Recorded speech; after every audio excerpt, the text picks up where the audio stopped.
Merry Christmas, friends. Howdy ho. Sure do smell an awful lot like flowers. Thank you for coming, everyone. This is the Christmas Eve Patchface, half shaman, half Santa, half shaman, half Santa Claus, Sinterklaas, if you will. Well, that's what we're here to talk about. I do this every couple of years on Christmas, and did I forget to put the mic in front of my face? Yes, I did. And also to plug it in. We're off to a great start here. Oh. Look, guys. Microphone kicking in any second. There we are. Here we are. I was up till 4 last night writing The Carol of the Fool, or if you want to call it, Careful of the Bells. And I will preview that later with Sean, who is going to join me to talk about Santa and Harlequin and Odin and a few other things. And Sean is here. Hi, Sean. Did you know that you were calling me?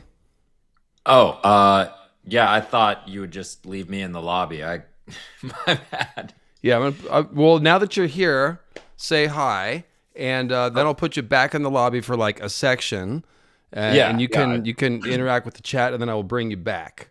All right. Well, Merry Christmas to everybody. That was this is a product of me not 100% knowing how the streaming software works, and David takes care of everything every time. So, Merry Christmas to all, and I'll be on later. Enjoy the shamanism. I just kind of turned this thing on. I wasn't prepared. I'm still getting it together here today, but yes. Let me see here. I think you have to hang up. Yeah, I'll get out. Yeah, Bye. I'll tell you to call in. Okay. So there's your sneak peek. Sean will be back. And this is I was supposed to hit the camera and just we're starting now.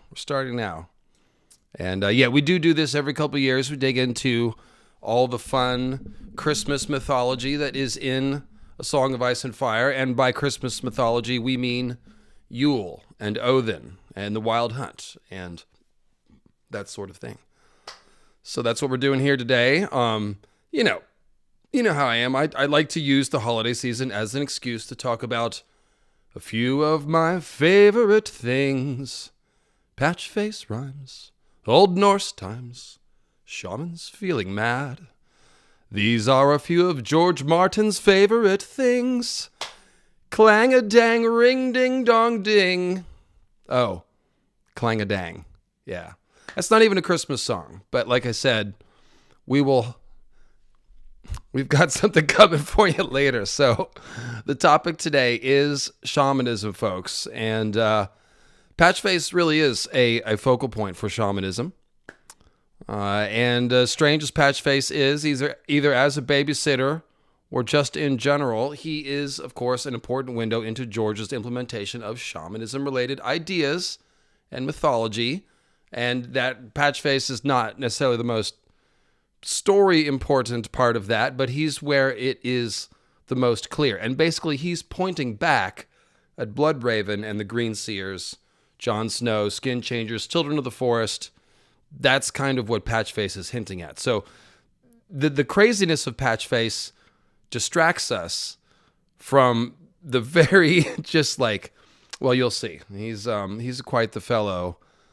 So let's see here. The Patchface, he's kind of like a fusion of Santa Claus, Krampus, Odin, Harlequin, the Mad Hatter.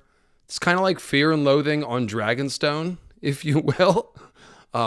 So that's why Patchface is fun to talk about. And George really did turn up the insane gibberish dial to 11. It's one more. And, this is an interesting aspect of his writing. He does like to write songs and obviously a lot of his own folklore. And the Patchface rhymes are, it's bad country. Yes, it's bad country. That's exactly right. The thing is that when you squint at Patchface's rhymes, they still kind of look like they mean something. I mean, he did foreshadow the Red Wedding, just as the Ghost of Highheart and the Undying Warlocks did. So if Patchface There are pearls of wisdom. See what I did there? Hidden in his ravings about under the sea, which is seemingly where he's getting his psychic visions from. So that raises the question, is the sea its own psychic medium in a similar way that the flames are for Melisandre and other red priests? Is this a communications from the deep ones thing? You know, maybe. So, yeah, let's start with what is shamanism. And by the way, guys, this is the reason why I'm bringing Sean in a delayed fashion. This is a scripted video. I've turned it into bullet points, but basically I was going to make a produced video about this stuff that I was going to put out today, but I was sick last week. I was trying to step foot on the other side of the veil, and what had happened was, I was sick, didn't have time to do that, and it seemed like it would be fun to do a stream today for Christmas Eve. I see all y'all in the chat, so seems like y'all were fired up for this. And click like and subscribe so YouTube shows it to some other people. And Damn Fair, we'll talk about Damn Fair today as well. We're not necessarily going to dissect all the Patchface rhymes, but feel free to get into that in the chat if you want to. And I will try it. If you have something for me in particular, just tag me at David Lightbringer so I can see my name highlighted, and I'll try to watch for that. And and Sean will collect any pearls of wisdom that I miss and then mention it to me when he gets on there. So, what is shamanism? Let's start with that. The oldest type of human belief that could conceivably be described as religion is basically animism, which is followed very closely by shamanism and a belief in the afterlife. And there was a recent study that you guys are going to like. I will put the video link in the description after I'm done with the stream. But basically, I think it's from Timeless, the YouTube channel Timeless, which is one of my new favorites. Acknowledge my birthday. Balding. I can't even read your name. But happy birthday. You and baby Jesus. So basically, this, shamanism and animism, belief in an afterlife, these beliefs, according to a recent study, go back as far as 400,000 BC, which is crazy. And the way that they determined this is by comparing all of the various indigenous religions around the world to see what elements they had in common and build a kind of tree of beliefs, much like a genetic tree or a language tree. And you can see that these beliefs are widespread long before humans migrated out of Africa, which is around 70,000 BC. So, when you say 400,000 BC, what that's really saying is like, since we've been doing human stuff, this is like the origin of Homo, basically, which keeps getting pushed back, by the way. But this makes a ton of sense, really, when you think about it, when you think about how these beliefs are defined. So animism is simply the idea that things have spirits, that everything in the physical world, there's a spirit equivalent in the spirit world, and you can interact with that spirit world because it is connected to the physical world. So if you have ever cursed at your phone when it didn't do what you wanted it to do, which is like what I do every day, all day, you're anthropomorphizing the object. You're essentially using animism there. You are talking to the phone as if it has a spirit. It does. Maybe it does. I shouldn't say. It does seem a bit haunted. But yeah, that's essentially animism. It's a very simple idea, and it underpins basically everything. Any spiritual belief is going to have some level of animism. A spirit that animates, exactly. So you could just say it's the idea that there is a spirit world. Simple as that. But from there flows the idea that human spirits must exist in the spirit world after they die. And so this turns into a belief in the afterlife. And once you have that, well, you're going to need someone to communicate with, interact with, intercede with those spirits, whether they're ancestor spirits or any kind of spirit. And so that is shamanism. The person that does that intercession is the shaman. And almost all religions have some version of this role: priest, intercessor, wise woman, so on. And that's because shamanism and animism have been with Homo sapiens as long as we have been Homo sapiens just about. And so therefore it forms the substrate of all religions. And you may have heard people say that shamanism is the oldest religion, things like that. It's basically, it's hard for us to even separate out the origins of animism and shamanism, but there are a few religions that seem animist but do not have shamanism, which tells us that animism is slightly older or more original, but kind of all originates, together. These beliefs work together. As always, shout out to River Mist Faye for my moon meteors, damn it. Oh, I guess I shouldn't sip that right into the mic. And so basically, yes, this is the substrate of all religions. It's like the concept of archetypes. Yeah, a bit. Yes, we're talking about things that sort of underpin everything. And so, let's see here. The word shaman, it comes originally from the Tungus people in Siberia, and it has an equivalent in all Turkic languages. It means something like one who knows, which is why Patchface says, I know, oh. Yes, it's mulled wine, not throat coat tea. It's tea, but someone wanted me to not just talk about mushrooms today, but it's just tea, and we're just going to talk about it. That's why Patchface says, I know. He's the one who knows, so he's a shaman, sort of announcing that when he says it. And look, shamanism originally was a word used to describe the beliefs and practices of indigenous Siberian peoples, the Turkic peoples. That's the language that the word comes from. However, anthropologists have come to use the term more broadly to describe basically any belief set that has certain hallmarks that are well exemplified by shamanism. Those hallmarks are essentially interceding with the spirit world on behalf of a people group, usually through the techniques of shamanic ecstasy, shamanic trance. So that it can include chanting, meditation, singing, and drumming, and in some cases, the ingestion of hallucinogenic substances, usually mushrooms, if we're talking about the far north, but they could be other substances in other places. Now, Siberian hunter-gatherers living in the far north, they retained some of this oldest of human culture by belief, or by virtue of living and thriving in Siberia. So, this is kind of an interesting thing that you find when you look at the evolution of human culture. You have these migration waves that move through the most populous central areas. So places like the Middle East or Central Europe, they're going to get combed over with wave after wave of migrants and immigrants, thousands of years apart. And so you have these resulting populations and belief sets that are very much a combination of all these different things, like your Celtic peoples or something like that. The thing is that what happens is a lot of times the oldest beliefs are retained around the margins in the more extreme, harsh climates that are at the very edges of things. So the Scandinavian beliefs, for example, they are a little closer to original Proto-Indo-European stuff because not a lot of different peoples have migrated through Scandinavia, just a couple. Whereas, again, in Germany and France, Eastern Europe, there's just wave after wave after wave.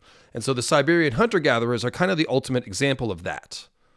They snuck off north pretty quick out of the, after the Out of Africa event. They're up there by 40,000 BC, if not earlier. And not a lot of people are coming up through there. So they have these very original old beliefs. Australia, another great example. The first peoples from Australia, they got there as, early as 55,000 BC and were undisturbed until the last few hundred years. So they're going to have very original beliefs. And, you might think of indigenous American cultures when someone says shaman. The word shaman is certainly heavily associated with Native American cultures, but that's because Native Americans, the first peoples in the Americas, they came from Siberia. And, by way of Beringia, approximately 24,000 years ago. That's another area of research that's always evolving.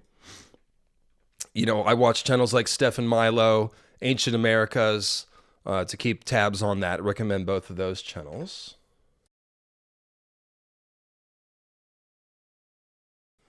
And let me just sort out a window thing here real quick. So yeah, so the Native Americans, same thing. They crossed over. The founding population was probably a few thousand people.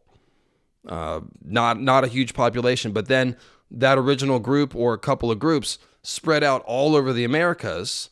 And so we find a lot of commonality between all the different indigenous cultures, even though, they separate and then they have periods of isolation and then they wander away. And the rate of change with both language, genetic drift, those two in particular, usually follow a consistent time period. So we can see like how far two languages have evolved and say, they must have been separate for like 6,000 years or so to cause this much variation. This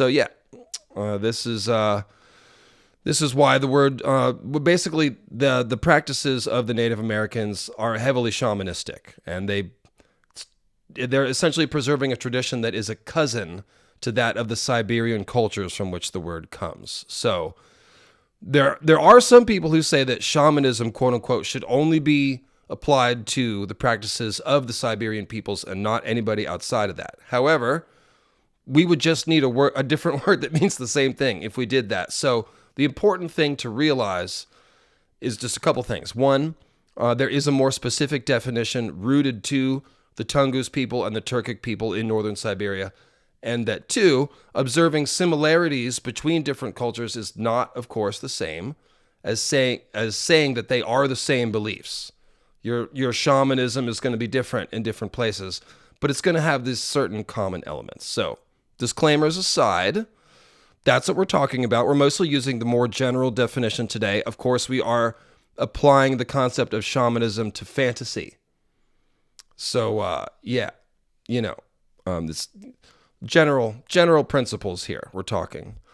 And like I said, when the first people got to the Americas is something we are still trying to figure out. The White Sands footprints are no longer out by themselves at 23,000 BC. There are some other places that are close to that. And then there's these, even older sites, Cerruti Mastodon, I forget what the rock shelter cave, Paisley Caves, I think it is. They're finding, mammoth bones that have been broken apart, seemingly for their marrow, stones that look like they were shaped by humans, but not as conclusive as the later, obviously flint-knapped spear points and things like that. So, look, there's even a possibility that Neanderthals or Homo erectus or something got to the Americas, and that's who's making, slaughtering mammoths and making campfires 120,000 BC. But this is all beside the top. Don't get me off track, chat. You guys know I'll talk about this stuff forever. But yeah, you guys get the point. We're talking about shamanism as a general practice. So that means we're talking about characters like Bloodraven, Melisandre, the Ghost of Highheart, Patchface, Aaron Damphair, a few others. And these characters, this is the thing. They all have one foot or one ear in the spirit world. And they are seeking to mediate between that world and our world. That is the sort of shamanic action. And we see that with a lot of these characters, right? Patchface stands out because he dresses for the part specifically. And this is especially true after he remakes his costume north of the wall. In the dark, the dead are dancing. Patchface shuffled his feet in a grotesque dance step. I know, oh. At Eastwatch, someone had sewn him a motley cloak of beaver pelts, sheepskins, and rabbit fur. His hat sported antlers and hung with bells, and long brown flaps of squirrel fur that hung down over his ears. Every step he took set them to ringing. So all the Patchface quotes are good, you guys, but this one is very emblematic of this shamanic role. He's letting people know what the dead spirits are doing on the other side of the veil, if you will. In the dark, in the spirit world, they're dancing. He knows because he's a shaman. And he's, of course, dressed like a Siberian shaman, sometimes referred to as reindeer shaman. He's got the antlers, he's got the pelts of different northern animals with warm fur. So this is both getting the fool's motley and a more classic, fur pelt shaman's coat. Very cool. Then maybe, I didn't think about that. Is a little bit of a shout out to Radagast, the brown wizard. That's what you're trying to say, right? I see a little bit of misspelling. You're talking about Radagast, right? And of course, Radagast he's exactly what we're talking about. He's kind of shamanic. He's very green man. He's living in the woods. He sort of embodies the spirit of the woods. Wearing pelts. Yeah, 100%. 100%, that's what we're talking about. And he eats mushrooms all the time, right? Yeah. That's funny. Okay. There you go. Tolkien and Martin are cooking with the same sorts of stuff for sure. So you'll notice that Patchface, he always begins his little prophecies with a dance. He does a little dance. It's kind of a grotesque dance. He hops around from one foot to the other. So this is just kind of an uncanny emulation of a shaman using dance and song to enter a state of ecstatic trance and hear missives from the other side. So, yeah. Let's see here. And yeah, you're talking about voodoo. Voodoo is a cobbling together of old African folktale and some stuff people found in New Orleans, right? Or something like that.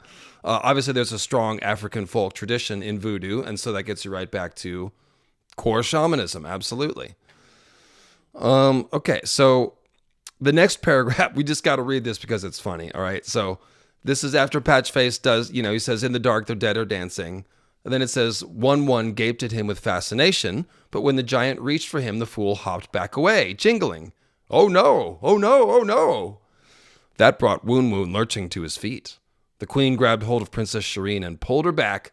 Her knights reached for their swords, and Patchface reeled away in alarm, lost his footing, and plopped down on his arse in a snowdrift. Woon Woon began to laugh. A giant's laughter could put shame to a dragon's roar. Patchface covered his ears. Princess Shireen pressed her face into her mother's furs. So I just love this because it's just kind of absurd.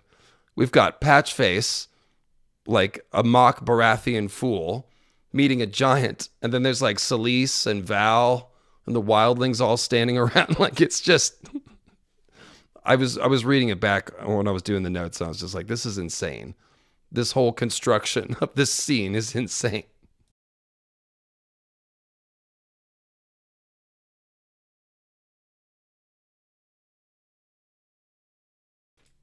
So, before we move on from shadows dancing in the dark, we also see this play out in a couple different scenes. Miri Mazdur, another shamanic figure, she is performing her occult ritual on a dying and feverish Khal Drogo. And of course, she dances with the shadows. And she sings in frightening unknown tongues, ululating even. And she is specifically interceding with the spirit world on behalf of Drogo. At least in theory. We don't really have time to get into what was she trying to do to heal him or kill him. But in principle, she is interceding with spirits to try to heal Drogo. So this is exactly the idea, okay? And let me just move. There we go. So it's a highly shamanic scene in the tent, and just the fact that it's in a tent is kind of a match because a lot of times shamans, once they enter the trance, they would lie in the tent and sort of sensory deprivation thing so they can fly around in the spirit world. And then also at the beginning of book 2, Patchface says, "The shadows come to dance, my lord, the shadows come to stay." And that's talking about shadow babies and others and who knows what else, but it's the same thing. In the dark, the dead are dancing. And so, yeah. Patchface's wisdom seems to come from under the sea, and everything he sees happening obviously is interpreted through some sort of like deep sea language filter, right? However, and this is because his whatever transformative or near-death experience, or it's hard to say if he died and was resurrected, or what's going on with a water resurrection. He did continue to grow because he drowned as a boy and continued to grow. So he's not inanimate in the way that like Beric is just a moving corpse. But whatever happened to him happened under the sea. And so now everything he says is in sea language.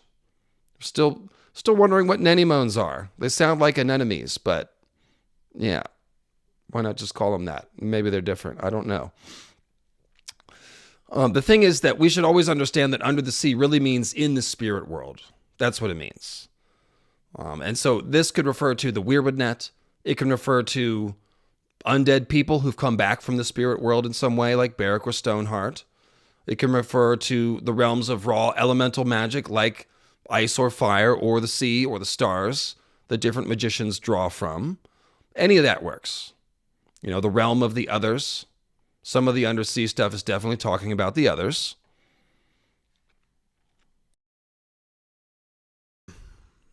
And, some of Patchface's pronouncements are talking about future events that haven't happened yet.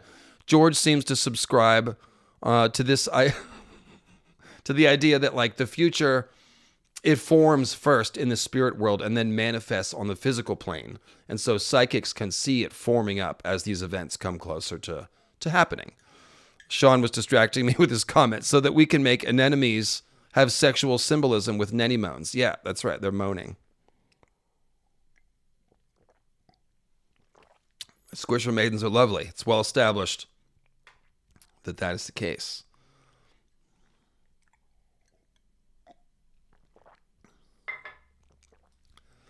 So, like I said, other Patchface-isms, they are describing all kinds of things, but always something having to do with coming back from the other side. So he's talking about John, talking about the crows, white as snow, which sound like the others, the shadows that are coming to dance, in the dark, the dead are dancing, and so on and so forth. So Patchface, I would say he's got like more than 1 foot in the spirit world. It's more like 1.5 foot, a foot, an antler, and a butt cheek.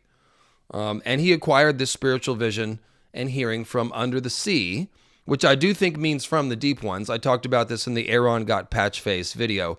In the most literal interpretation, I do think the deep ones are real. I made a video, the deep ones are real. And that's logically who would be communicating to Patchface after he's come back from under the sea. However, if you don't believe in deep ones, then you could say that Patchface is simply using the sea as a medium, just like Melisandre gazes into the flames to see the future. The thing is, R'hllor might be a real entity. There might be an entity behind the flame visions who might be a Lovecraftian space demon. And the deep ones are Lovecraftian, fish people demons. So it's all very similar, as far as where it's coming from. It's either from the spirit world or from an entity in the spirit world. So same difference. Let's see.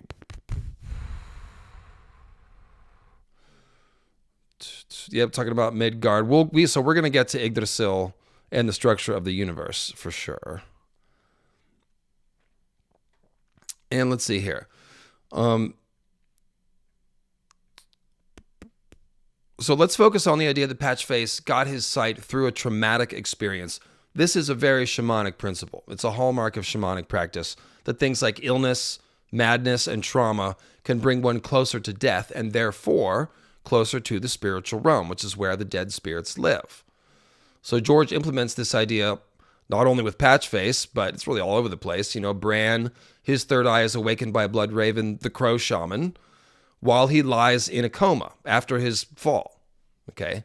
Jojen, he began receiving his green dreams after having a very severe fever of some kind, which is the first time he was when he was contacted by the three-eyed crow shaman. Then there's Aaron Dampier. He had a drowning and resuscitation event that led to a dramatic 180, a total 180 in his behavior. He turned from a wine-sodden drunk to a austere priest and prophet of the drowned god, meaning the deep ones.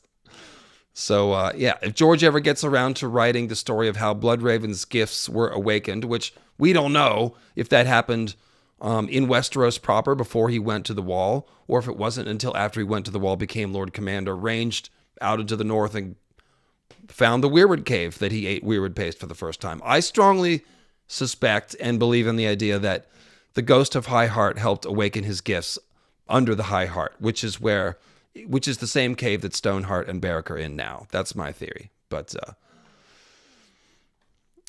Do I think the idea of the dead are dancing is inspired by the allegory of the danse macabre? Sean, do you know what that is? I do not.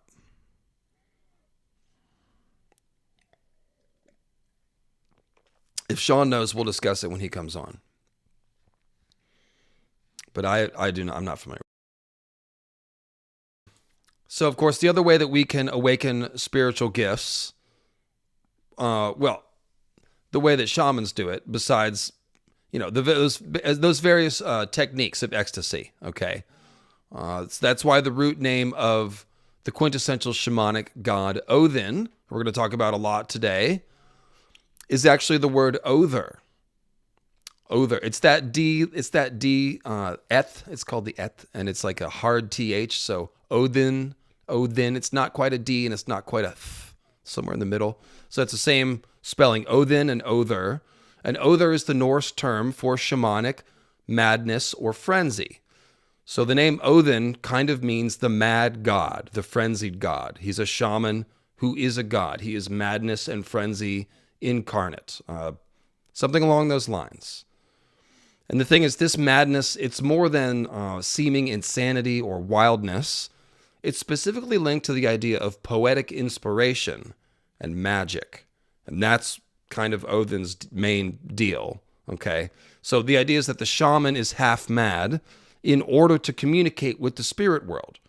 Or maybe he's half mad as a result of living with one foot in that world, or maybe there's not really a difference. We could ask Patchface, but I'm not sure if his answer would really clear anything up. So that is our first section. Allow me to pause for a second. And yep, Sean knows about it. Cool. We'll talk about it when he comes on. The dance macabre. Yeah, it's a grotesque dance that he's doing. And grotesque and macabre are very similar words.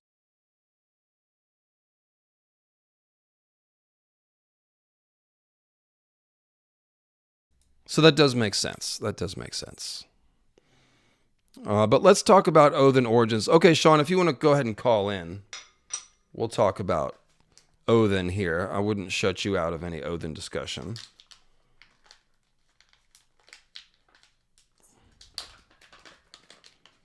And there he is. Hello, friend Sean. Hello, hello. Am I Nice coming out a little blurry here?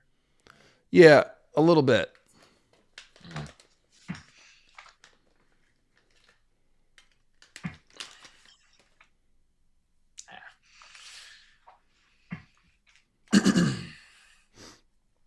So, what do you think? What do you think is what I said so far? Yeah, I mean, you know a lot more than me about the shamanic end of this, and just how it's kind of something that snakes its way through all of human history. And George is obviously using it, but he's using every iteration of it. So when we look at Patchface, that's using a very specific iteration of it, where it kind of joined up to the Germanic tradition of it and eventually evolved into Santa Claus. And he's the worst Santa Claus, but he is a Santa Claus. And yeah, I mean, we see other versions of it. You clocked another big one as Blood Raven. But we see it all over the place, and it's something that we should also just be on the lookout for, because it's not like we've seen every iteration of the shamans. And the dance macabre, I think, is doing kind of a similar thing. So it's kind of like, you know how we were going to talk about the wild hunt, right? And a lot of those end up being Odin. Odin in some of his iterations is a death god, and some of the wild hunts are with dead people. Like, it's all dead people. So the dance macabre is kind of a different arena for the same idea. It's a personification of death. Dead people dance with living people who are about to die. They're bringing them beyond the veil, that kind of thing. And it was a big thing in art for a while, but the church didn't really like it too much. So it doesn't sound Jesus approved. No, and there were very obviously there's a lot of green man tradition in Christianity if you really look at it, and a lot of morning star, even star type stuff. But the medieval church was very limited in what it accepted, and I mean, there's a reason why the gods of every religion that Christianity interacted with are just various names for the devil. Yeah, sometimes it just seems like there was a bunch of monks and priests pointing at everything and going, "That's the devil. That's the devil. Also the devil." But the thing is, we are going to talk about the Christianization of older folklore here. It's not all bad though, because those Christian monks were the first ones writing a lot of this down, and there's a lot of the stuff we would not have if not for them. And a lot of them were very excellent scholars. So it's not a matter that like all they were doing was sitting down and making propaganda. Like that's a vast oversimplification. Right. A lot of them did a very good job of cataloging all of these myths and stuff. There's a wide range of, because it's very much that floppy ears principle, Sean. It's like if you want to be the king of the rabbits, you got to wear the floppy ears. Yeah. The Christianization of Europe, they were trying to integrate it smoothly.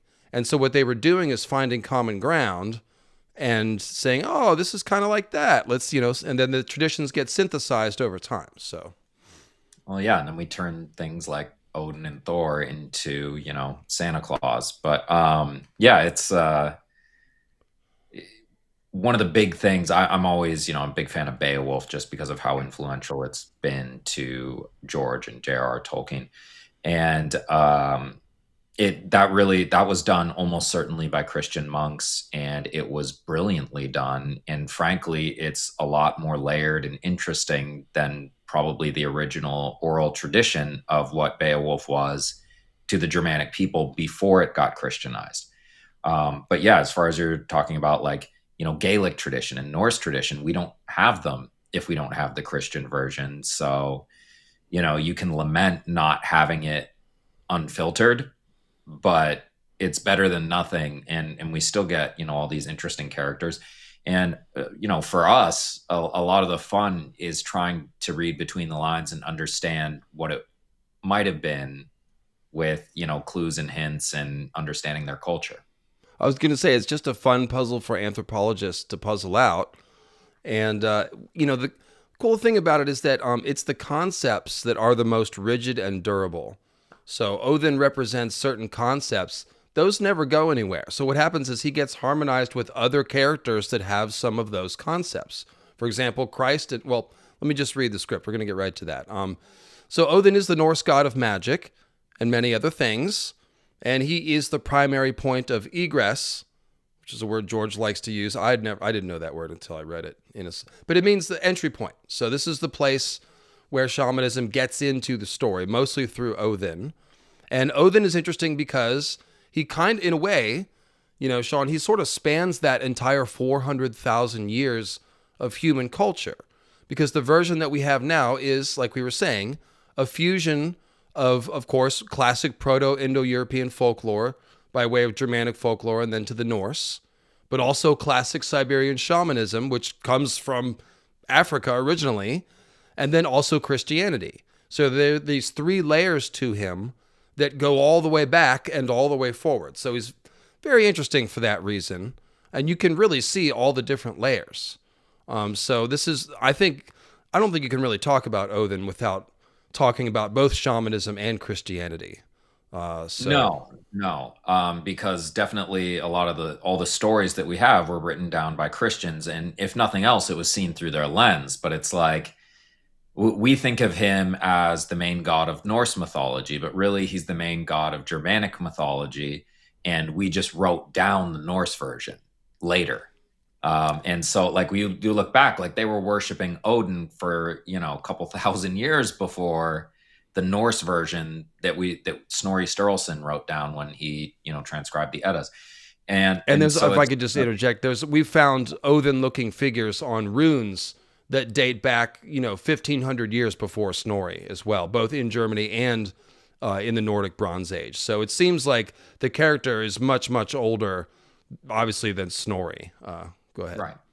And it's a very different version, obviously. The Norse version, there's an entire pantheon. There are a bunch of other gods who have kind of taken on aspects of the earlier Odin's personality and realms and responsibilities and all that. But And it's like when the you, wild hunt may actually be like the one of the core origin points for a lot of that mythology, which we're going to get to. yeah. Well, and it's like when do you separate out Odin from, Woden or Wotan, and when do you separate that character out from just the generic godly shaman figure who just kind of exists everywhere? Like, at what point are those different characters, or are they ever really? Yeah, and we can't know without a time machine. So earlier there was a super chat that was asking about the deep ones and their level of presence in the story. Mostly they're not a main part of the story, but George just loves them so much that he had to put them in around the margins. That's my basic answer. They're real. They're part of the world building. It's mostly for funsies.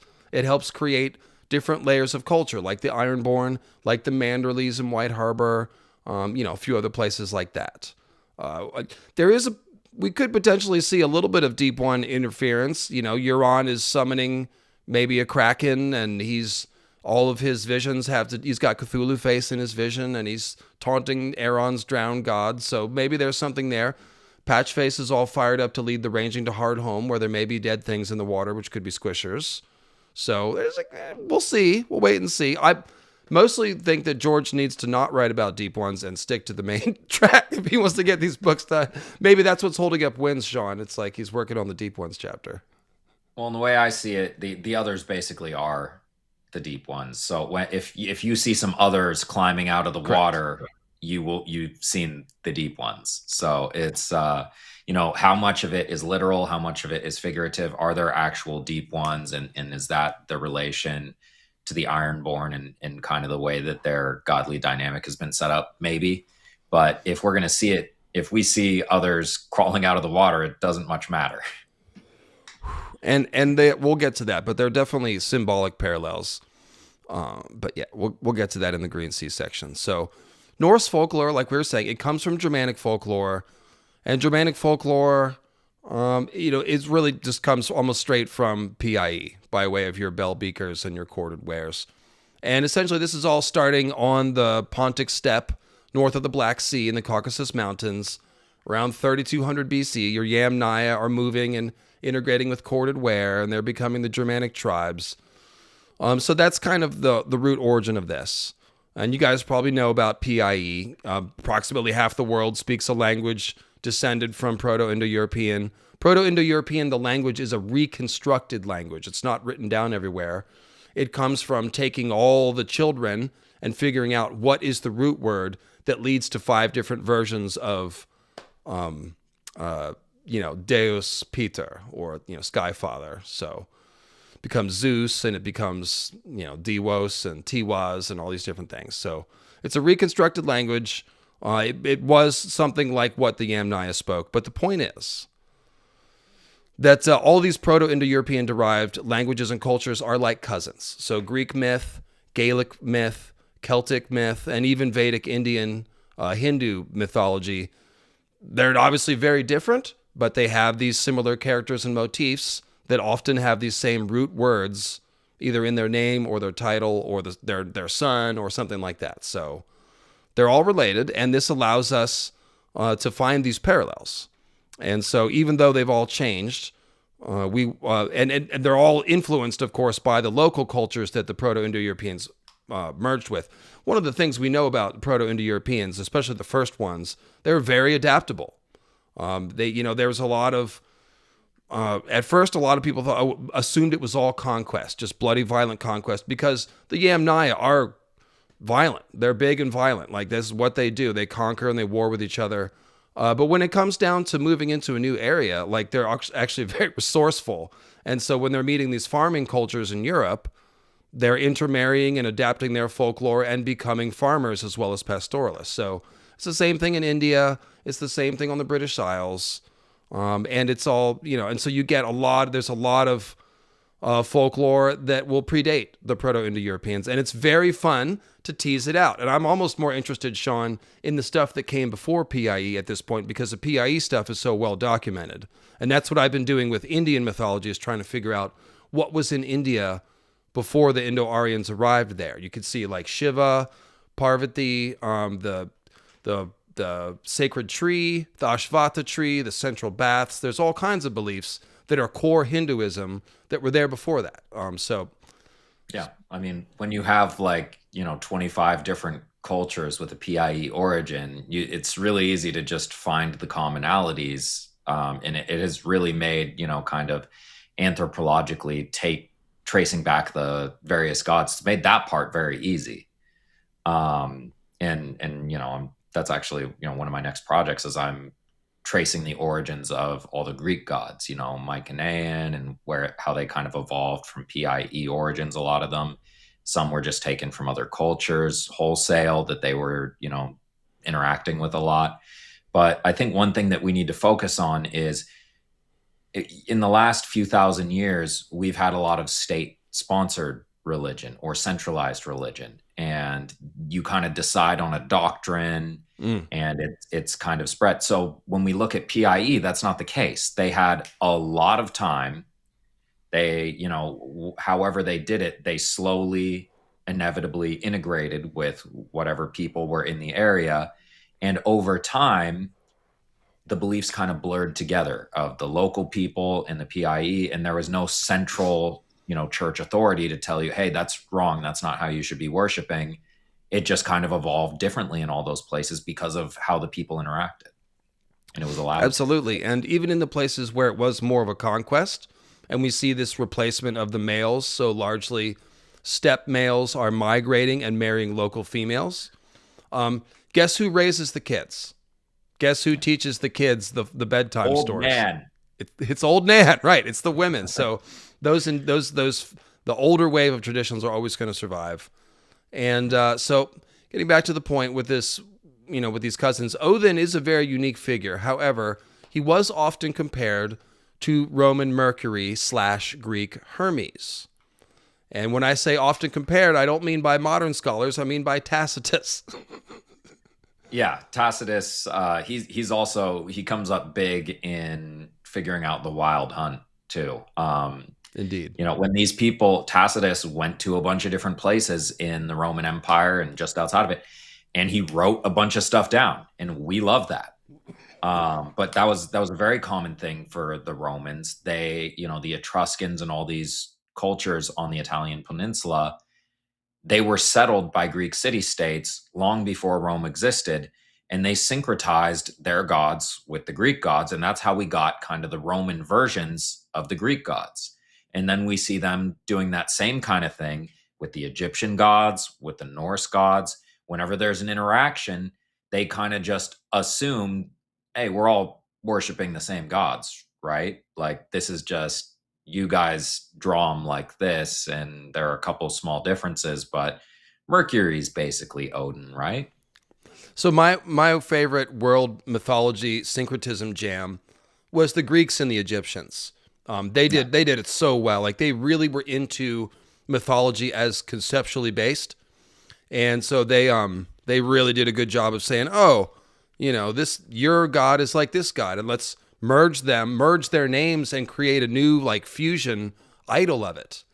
They were not rigid in the way that we think about religious dogma, because they were working on the conceptual level. So I just find that to be really interesting. Slavic lore I have not gotten into, but Slavic lore it's definitely Proto-Indo-European based, but it's one of the first branchings off in the language tree and the genetic tree.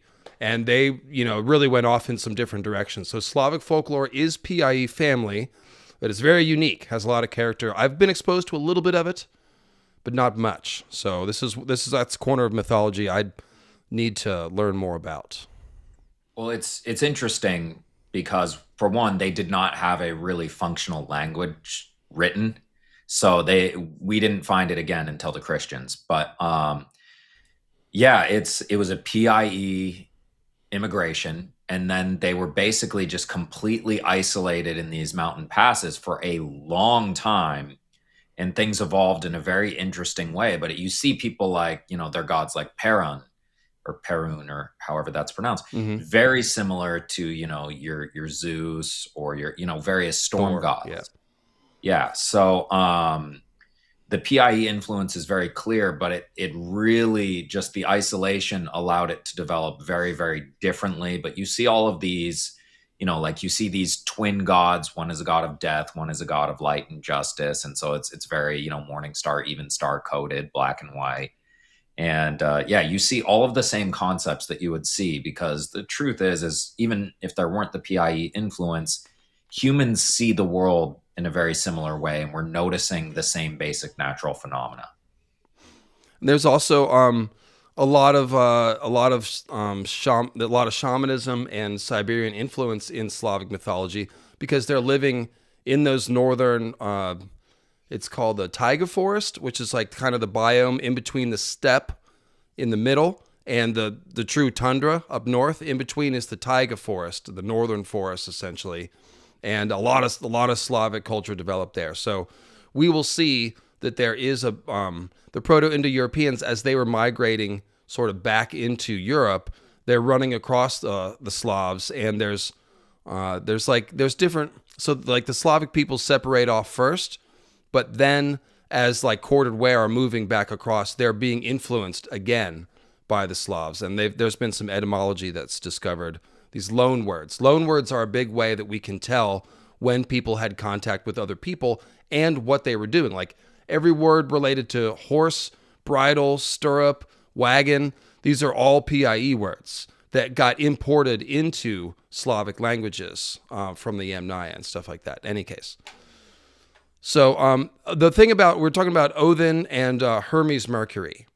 So these are both trickster gods, right, Sean? Trickster, travelers, wanderers, messengers. Yeah, it wasn't a completely baseless comparison. I would probably have put Loki in the same space as Mercury. Like those are probably the two gods I would have, put together. But Loki is very possibly based on a part of Odin's personality, for one. And also, Loki didn't exist, as far as we know, until shockingly late. So it does make a lot of sense that they would look at Odin and think Mercury. Because Mercury, Hermes really is the jack of all trades. And that is very much Odin before he was the Norse god, and they kind of paired off a lot of his domains onto like Thor and Tyr and all these other gods. And, both Hermes and Odin, known for their staff and their special hat. They're associated with magic and alchemy. The Hermetic tradition is what alchemy is referred to. So this is same idea. These are shaman figures. They're wise men, traveling wizards, Gandalf characters, if you will. And remember, Gandalf is a little tricksy. Like you don't know what he's going to do. He's very much an independent agent. You can't count on him. He might just fall into the earth battling the Balrog and chill for a whole movie and a half. So, well, we don't. It's unfortunate. The movies were amazing, but we missed little parts of it. And if you watch the extended version of The Hobbit, there's a scene where he's one by one introducing the dwarves to Beorn, who is almost entirely based on Beowulf, by the way. Mm-hmm. He's a bear skin changer who, anyway, raises bees. So he's like making it sound as if there's only one dwarf, and then it's like, oh no, but here's a second. Say it's just two. It's not that big a deal. Oh, and this third, and he goes all the way up through all the dwarves, because Beorn does not like dwarves. So it's kind of this like tricksy tale telling thing that he does all the way up through 13 dwarves to slowly acclimatize Beorn to the idea that there are 13 dwarves he hates in his house. And it's very Odin in the way that it's presented. And so, excuse me, my voice dried out while I was listening to you talk there. So this is what we're talking about with PIE, and how, so there's a lot of, remember I said that shamanism is this old idea that is actually the substrate of all these cultures. So that means that, how did shamanism get into Norse myth? Or more simply put, why is the head god of Norse myth basically a classic, Siberian shaman? How did that happen? So there are a couple ways that happened. One, shamanism, like I said, it's the substrate for nearly all modern religion. And so those of PIE peoples, the Yamnaya, they already would have had some of it in there. And the Yamnaya people, they formed from a population colline along the Volga River, which runs down to the Black Sea, but starts in those northern forests. And so basically half of the Yamnaya are coming down the river from the north, and there's very close contact with the Siberian people there. So there's going to be a certain amount of shamanism in PIE. And all the PIE religions, they all have these psychedelic rituals.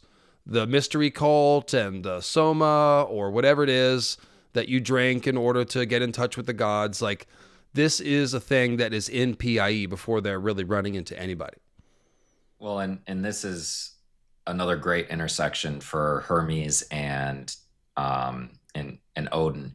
Aside from the fact that they're both psychopomps in a big way, Hermes isn't originally Hermes. Hermes is an offshoot of Pan. Hermes was originally just a title of Pan Yes, of the Hermes. That's right. So he is a nature god, a forest wanderer. Pan literally means, the reason why his name is Pan is because he was an earlier Proto-Indo-European god who was an all-father god, like Odin is the all-father. And so Pan literally means all. So that's the whole point of that, is that the archetype for Pan before he was Greek is they basically have a common ancestor, Pan and Odin. And the Celtic Cernunnos has a lot of Odin to him too, because of course he starts out as a nature god, but he then becomes the god of death and resurrection. He's also the lord of the underworld, because nature is tied to these cycles of life and death. And so we see a lot of these gods embody both life and death, and Odin is doing that as well. So that's interesting. Yeah, so Pan, Hermes, those are kind of like two aspects of the same character. Yeah, I mean, it's kind of funny because Pan was the god of messengers and traveling and stuff, because you would have to travel through the woods, and people made paths through the woods. It was something that the Greeks were famous for. They had these long trails, and they would go through woods sometimes. And so there you would have, multiple crossroads, which was also something Hecate was big on. But in order to mark these trails that, branch off through the woods and branch off to another city, blah, blah, blah, is they would put up these stone busts of Pan, and they were called Herms. And so it became a title of Pan of the Herms. So in his messenger and traveling capacity, he was Pan of the Herms, and it eventually just evolved into Hermes. So if you look at all the early representations of Hermes, he has a big beard like Pan. He has a large staff, and I'm not talking about his caduceus. That was something that they both had in common, and for whatever reason, they had to portray that every time, everywhere. Even when they didn't have a body, they would still portray that. And then so when we think about Pan is wild and crazy, right? And the idea is that, like, he embodies the wild male virility of nature, which, if it's not channeled into something, becomes chaotic and out of control or whatever. And you think of Dionysius and the drunken revelry and the horniness and it's like the satyr orgy type idea, This gets right back to Odin and the shamanic madness and frenzy, poetic inspiration. It's the same sort of frenzy. It's the same shamanic frenzy that's behind both Pan and Odin. So that makes perfect sense. And Dionysus, he was big in. Dionysus is a hugely shamanic god, and if you really go into his origins, he's not just a wine god. There's a reason why he's associated with all these plants, and he's associated with, he's a god of the wild. He originally was much more important, and basically he has a long mystery history. Cults, right? Yeah, mystery cults, that was big in all over Greece, and and he was just the people loved him, but the ruling class did not. So there were a lot of changes to Dionysus in order to make him acceptable. But he's a god of the wild who actually looked a lot like Pan in a lot of his earlier versions. And that's why the satyrs report directly to Dionysus instead of somebody like Pan, who is a satyr. It's interesting the way some of those things kind of shook out. Hey there, Greyways Tim. Happy holidays. Yes, this is happening. Welcome to the chat. Oh, hey, Tim. And so, getting back to the year Yamnaya and how did shamanism get into Norse myth? So there's some of it in the Yamnaya core religion. Then, as they're moving in and becoming court aware, moving into Europe, they're running into the Uralic peoples up north. That's what I meant to say earlier. And the Uralic peoples have a strong shamanic component to their folklore. And again, we've traced this out because of loan words and things. Then we've got the Sami. And at first I thought the Sami this is how it happened. But they're actually like the third level of shamanic influence on Norse myth. The Sami are a people who were indigenous to Scandinavia in the sense that they were there before PIE. They moved in there at a certain point too, but they're living in the northern part of Scandinavia. And so as the Nordic Bronze Age is happening, there's a fair amount of contact between them and the Sami. They're heavily shamanistic, and they do seem to have had a strong influence on Norse mythology. And so it's hard to say, really, which of these sources contributed what. But the bottom line is that Odin is a shaman posing as the supreme high god of Norse myth, and there are multiple entry points for this to have happened. So that's something I've been trying to figure out for a few years, but that's the best answer I think that we have to that. Well, I think something that's hugely important is there are really three things that Odin never lost. You know, when he was the god of everything for the Germanic tribes, but when he came to the Norse version that the Christians wrote down, we broke off his, justice and war motifs to Tyr. We broke off his storm god motifs to Thor. We broke off the trickster to Loki, probably. And the list goes on. There are a bunch but he always kept the psychopomp god of death ideas, Odin's Hall, Valhalla. That's always been a thing for him. The warlike aspect has always been a thing, and that's somewhat shamanic in and of itself. The way that he goes about it is, becoming a berserker, being Odin the one-eyed wolf, all of that stuff. But war and shamanism and death, like those three things, have never been taken away from Odin, even when they kind of made Tyr and Thor also war gods.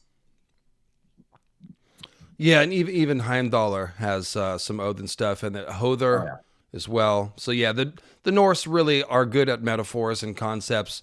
They like to split off all these different figures and aspects of things in order to demonstrate different concepts. I mean, kennings are nothing but parallelism. I mean, kennings are incredible. So, and then we already talked about the Christian influence on Norse myth, but just to say it, Snorri Sturluson is the one who wrote down the Norse legends, and by the time he did that, the Norse world had already been Christianized for over 100 years. This is a gradual process, and it's a harmonization. But there is, by the time he's writing it all down, there's a heavy Christian influence, and everyone, including Snorri, had noticed the similarities between the idea of Odin being hung on or speared to Yggdrasil, a tree, to die and be reborn, to gain power, which he shares with people, and Jesus' death on the cross. And of course, Jesus' death on the cross, if you think about it, is a highly shamanic act. He is interceding with the spirit world on behalf of mortal men, and he's dying to do it. It's very similar. He is sacrificing himself to renew the world like a lot of other gods. And this is where I plug my Christmas carol and just kind of throw it out there for everybody that Tiny Tim in A Christmas Carol is Jesus, to be very damn clear. And his crutch is the crucifix. I have not thought that deeply about Christmas Carol. That's interesting. Yeah, it's a T-shaped piece of wood. Anyway, I just put out a huge video about it. I'm very proud of it. It's the longest video I've ever done. I found way more than I originally thought I was supposed to, and I don't want to go into it anymore because they're all rabbit holes, and that's why the video is so damn long. But Tiny Tim with his little T-shaped crutch, he's Jesus, and he's doing a sacrificial thing. They have ghosts showing him, and oh, look how cute he is. Oh, look, he's dead in this ghost. Oh, Oh, look, he's and you know alive what again. Bible verse they got that idea came from? It's when Jesus says, if you want to worship me, help the poor. How you treat the least of these is how you treat me. There's a couple different ways that he says that. So yeah, that's Yeah. kind of what Tim is embodying. That makes sense. Yeah, Gray Waste Tim is totally embodying all of that. And yeah, but no, it's How you he treat says, Gray Waist Tim is how you treat Jesus. That's right. You heard it here first. yeah, he comes back from church and he's like, I hope they all saw me, and they remember who it was, Jesus was trying to help, the lame and the blind and the dumb and blah blah blah. So I hope they look at me and they think of Jesus. And it's like, okay, you're breaking the fourth wall here. Tim says, Cthulhu bless us, everyone. So yeah, like we said, it's hard to separate, the Christian influence from the original Norse myth. You can do some of it. Some of it will always be a little fuzzy, but this is fun things for anthropologists to ponder. So Gaelic folklore is maybe even harder to parse apart. Book of Invasions and all that stuff. There's been a lot of work recently to try to by some really niche scholars on YouTube and elsewhere to try to get into what is the original Gaelic folklore. You really have to get into the very, very local legends to do that. I recommend Fortress of Lu if you don't know Fortress of Lu. That's Lugh Lu. Yeah. I owe that guy a YouTube channel member subscription. I definitely need to pay him some money or some Patreon or so. I was flipping through his channel the other day. I watched every video of his going back like 4 years or something. So shout out Kevin McLeod and Fortress of Lu if you're watching, which you're probably not. But anyway, so this gives you an idea of how Odin came to be. Much like Ice and Fire itself, he is a mishmash, a patchwork quilt of folklore. And the thing is, there are different bits of folklore that are compatible. Like we said, Jesus and Odin, they're compatible, and so there's some cultural influence. I mean, really the way that I think it works is like these points of commonality are the things that bring these people together. It's what allowed the Norse to accept Christianity, because they're like, oh yeah, God, the God who died on the tree and was resurrected for all of us. Like, yeah, we're down with that. That sounds familiar. You guys seem like you have a different name for that guy, but we know him. Well, So it affects the characterization on both ends. Like, it's absolutely not an accident that the Romans were, they worshipped what were essentially syncretized versions of the Greek gods. And then they moved on to Christianity after their entire military had basically converted to a warrior cult based on Mithras. And Mithras has an outrageous amount in common with Jesus. and that's because there was direct influence there. Yeah. Yeah, that's a whole other thing. People are mentioning Isis and the Virgin Mary. That's definitely some common overlap and influence there. Absolutely. And we see it in Greek too. There are kind of three different main titles for Aphrodite. One of them, she's treated like this problem, which she is in the myths, where she's, a sex fiend and all that, and, messing with people's relationships. Another one where her motherly identity is played up in a big way, where, she's the mother of people like Eros, and she's the mother of people like Aeneas.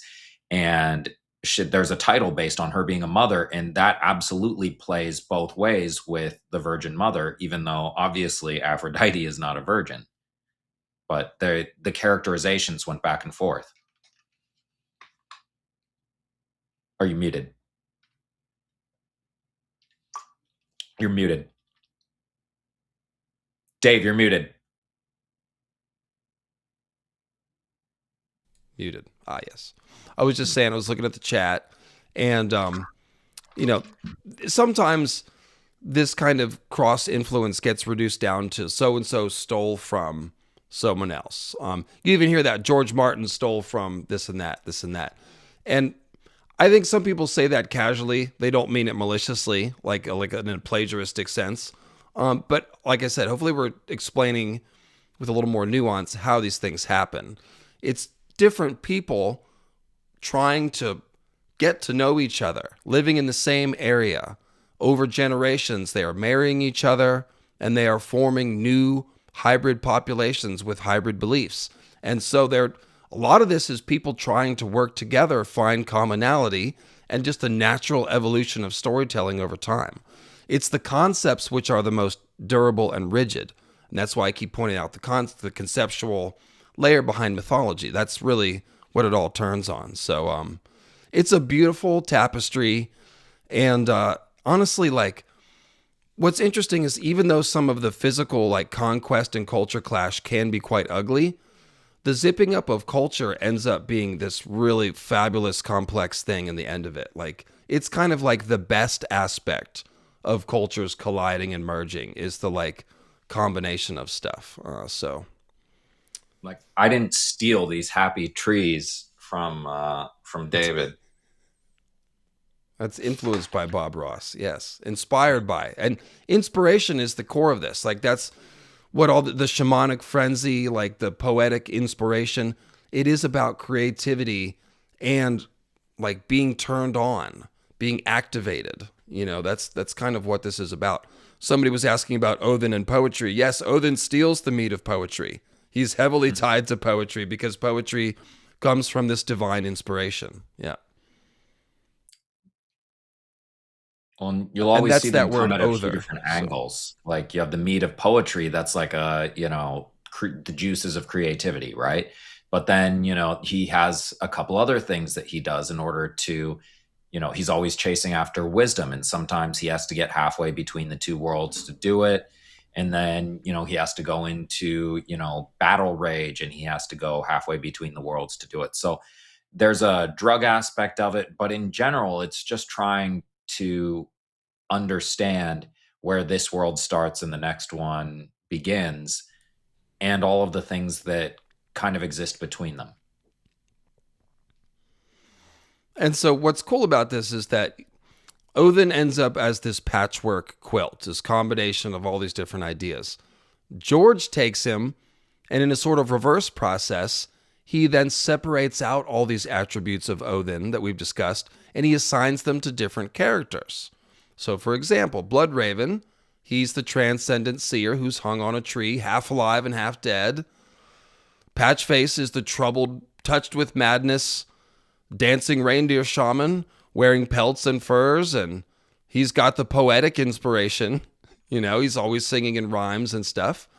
That goes without saying. Odin's role as Lord of Battles, who instigates chaos and wields a mighty spear, is actually played by Oberyn Martell, whose name also refers to Oberyn from Midsummer Night's Dream, Prince of the Fairies. So we're back to Pan and Hermes, with attended by all the fairies and stuff. So George is, again, cooking here. He's synthesizing common ideas. John and the rest of the Night's Watch, they represent both the Einherjar, and that's Odin's army of valiant but slain warriors that were taken to Valhalla by the Valkyries, but whom will come back for the last battle, when Odin needs to go to battle. And also the Ulfhednar and Berserkir, the Viking wolf and bear warriors, who they court Odin's shamanic madness to propel them to wild and valiant feats on the battlefield. So this is battle frenzy, but it's thought to come from the same place as the inspiration to write poetry by the Norse. So that's kind of awesome. It's very metal. Well, and you have the 3 videos of 3 of the biggest Odin characters. You have, your Bran, Bloodraven, and Jon. And Jon, you've mainly clocked as the Battle Fury, where he's the Ulfhednar. He goes into, what the wolf version of a Berserker Rage. But another character we see doing that very much is Jorah Mormont, who is, from Bear Island. The sigil is a bear. And he kind of, when the right thing is on the line, he goes absolutely nuts and murders everybody. He goes into his battle rage. In that Tyrion chapter that we were reading, he's just standing there saying nothing. And then Tyrion's like, Jorah, what do you think? Jorah's like, this. And he just stabs the guy, runs him through. With a spear. Yeah. And Jorah has the demon mask, too. So he's ready to lead the wild hunt. Additionally, so Martin has also populated his world with many women who are magical seers. We mentioned a couple, but Ghost of High Heart Literally, they're going to consult her. She's interceding with the spirits and telling them about the future. It's the same shit. Miri Mazdur, we mentioned her. Melisandre, obviously, she doesn't look like a shaman because she's a red priestess and she's got all this R'hllor fiery stuff, but she's still doing shamanic things. She's making a bonfire. She's walking around it and singing and chanting, trying to manifest spirits from the other side into the physical world, both with the shadow baby creation and the idea of waking these stone dragons. So yeah, highly shamanic. Maggie the Frog and all the other woods witches.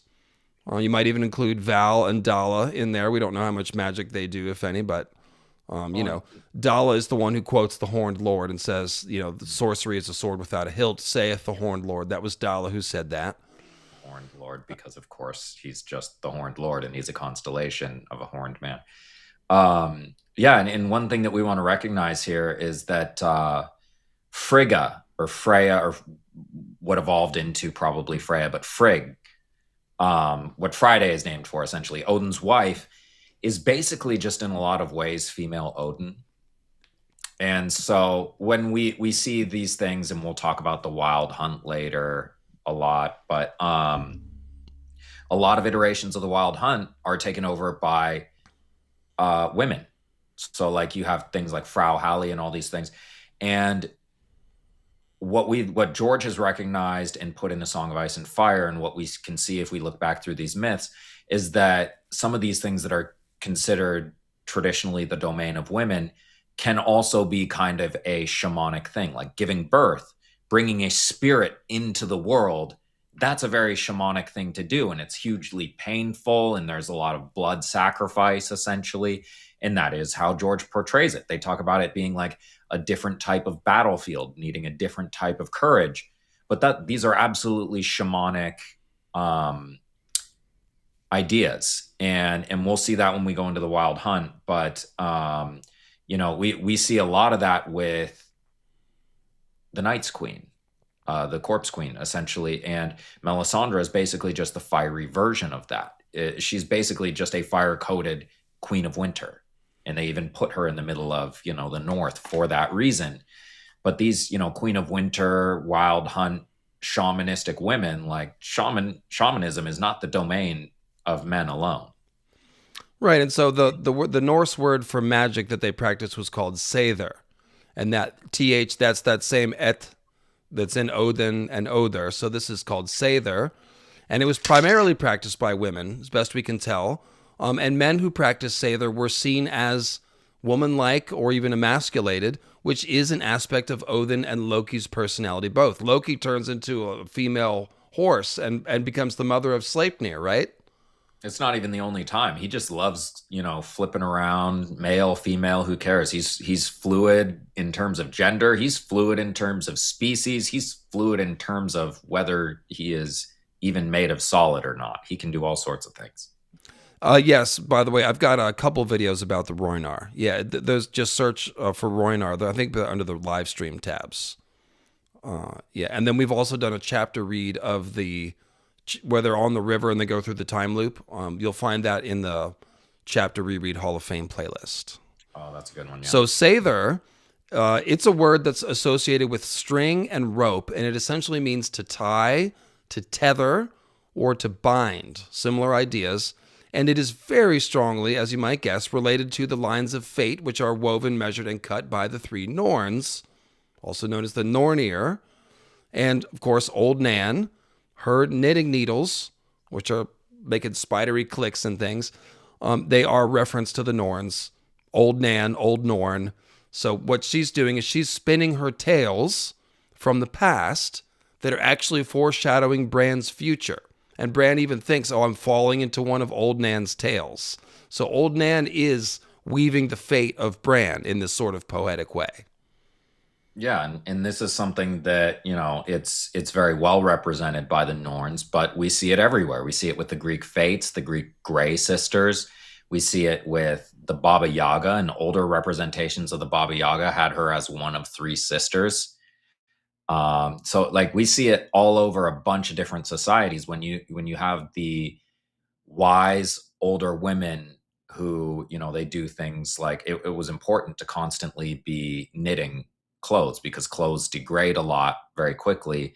And so you need to have a group of people who have that expertise over a long time making that stuff constantly. So they're sitting there, knitting and multitasking and telling everybody's stories while they do it. And so that became an archetype in every mythology because it's just something that early cultures all needed. You're muted. You are still muted. So I've just pasted the word "say there" into the chat so you can see what it looks like. And if you're a Wheel of Time fan, look at this word. It's magic and weaving, and it's called Sather. So in the Wheel of Time, it's Sidar and Sidin, which just looks like a bad pronunciation of this same word. Or you could say it's Sather merged with Odin. Okay. Well, it's like George does the exact same thing. Like the first white we meet has a name because he used to be a Night's Watch guy. His name is Othor. Of course, he's like an other. Of course, he's like Odin. And Other is a character from the sagas, who he kills his brother, his adopted brother, which is exactly, he becomes a zombie, he's possessed, and he kills his adopted brother or fights his adopted brother. And it's the same thing as like Jeor Mormont and Othor are adopted brothers because they're brothers of the Night's Watch. So, George giving names that are kind of almost like it, Hodor for Hodir, he's doing all fantasy authors do that. That's why I said Old Nan, Old Norn. And of course, with Sidin and Sidar in Wheel of Time, that's all weaving. Like they're called weaves, and that's how they perform the magic. They're weaving these different threads of magic to make these spells. So it's both named after Norse Sather, but using the principle of it as well. So that was cool. I figured that out while I was doing this. I was like, oh wait, Sather. It's Sidar. Hey. I'm always super excited to tell people about when I find that kind of stuff in Tolkien, like an Odin figure in his war capacity, Theoden, the Odin. And Sean shouted out my Odin Origins series. It's in a playlist. But yeah, Bran, Bloodraven, and John have produced videos. I also did a live stream for the Oberyn stuff, the Sun Spear. And then I did one for Valk Arya, because Arya is a Valkyrie. Yeah. And also I like the Valkyrie one. That's one of the ones that usually I have some concept of what you're doing, even if I hadn't found all the connections. But the Valkyria, I did not see that coming, and then it's everywhere. Right, and then she becomes a faceless man, literally a chooser of the slain. She chooses who will die. So it's just really on the nose, yeah. Oh, and the Valkyries in Valhalla, they are the cupbearers to the fallen. Yes. And she, of course, becomes a cupbearer multiple times. Yes, both with the faceless man and Roose Bolton, who are the same thing. They're both the flayers, so... Yes. All right. So we are now ready to move on to the next section, which is called Under the Weir.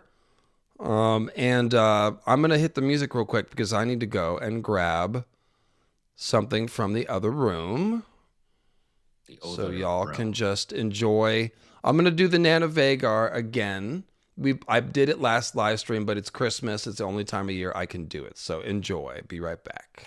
Get Nana. Night before Christmas, and all through the land, not a creature was stirring, not even in Dorner's sand, 'cause we burnt the sweet bejesus out of that damn desert, didn't we, Virginia? No banners were hung in the castle so bare, in hopes that Nana Vagar's wrath they'd be spared. Them Dorners nestled all snug in their caves, with visions of their miserable lives being saved, but your Nana loves mischief even more than her naps. traps, and Visenya had set her mind on springing their traps. When out on the sand there rose such a clatter, Beleriand had found some foes on which to grow fatter. Away to the battle I flew like a flash. That's right, back in those days her Nana was a bit faster than she is now. They used to call me the Flash.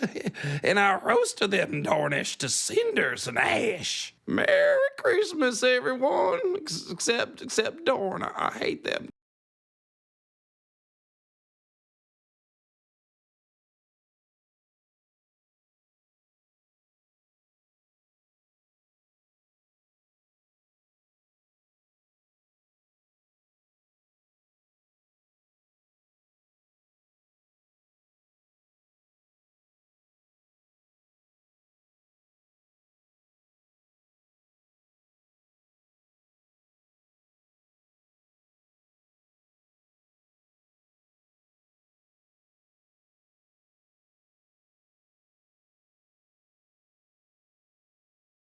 Well, I really remember that being longer.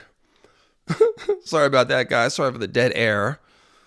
But yeah, there you go. I did that a couple years ago. And every time I play it, some people are discovering it for the first time. So yeah. I did not start the Nanavegar memes, but I was real close. I got in there real close, and I'm the one who turned her into a slightly racist Southern grandma, because she's, just from that time, different time. Write what you know. Well, she's anti-Dornish, so understandable. That's what they are. Targaryens hate the Dornish.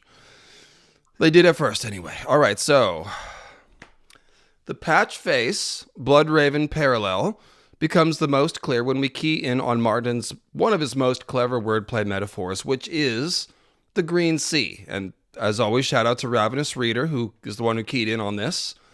The realm of under the sea from which Patchface was reborn, and from which he receives his psychic missives, not only represents the broad idea of a spiritual realm, but also specifically refers to the astral realm inhabited by the Greenseers. So it's kind of like a green sea that they swim in. Now, the sea is often used as a metaphor for undefined realms beyond human existence, let's say, beyond mortal existence. So that could be the cosmic ocean of chaos and creation, the void from which everything comes from, the cosmic womb tomb, the sea of stars above our head, which is often perceived as the ocean of chaos, the sea that is the unconscious mind, that's a big one, that's like an ocean, and the Greenseers, that's essentially, this is where they are swimming. The unconscious mind, the realm of chaos and creation, they're flying amongst the stars. All of these things are true. And this is this is very much in the vein of what you're talking about, but it's definitely something that would be on George's radar, the astral sea.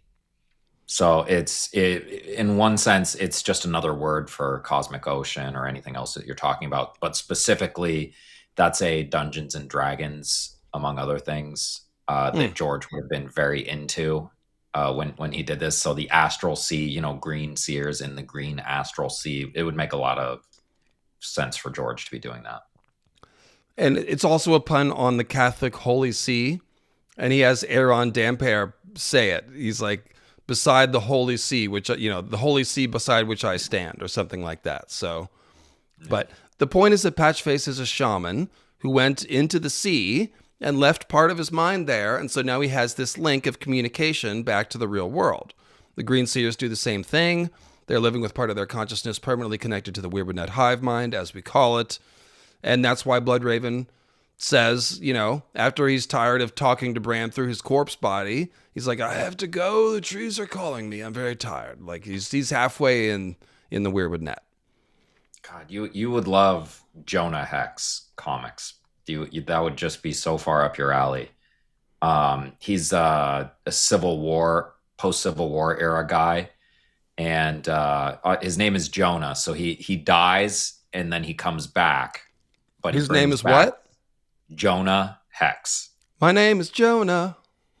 So Jonah Hex, yes, he dies, but then he comes back and he brings back some of the other realm with him, and he gets some powers and he can see things. And yeah, so they made a very bad movie of it with Josh Brolin and Megan Fox, unfortunately, but the comics are great.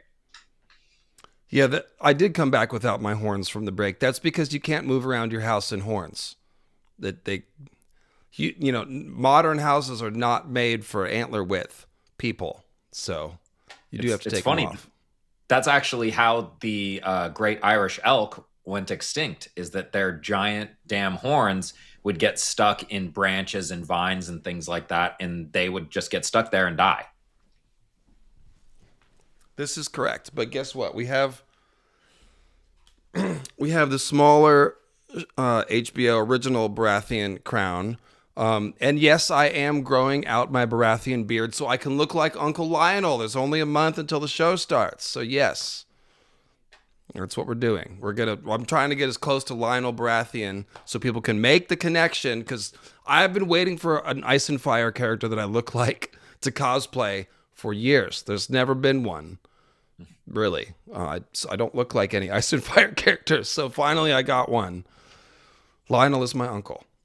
So following the metaphor, guys, Patchface would represent a Greenseer who has died and been reborn, in a manner of speaking, from the green sea of the weirwood net.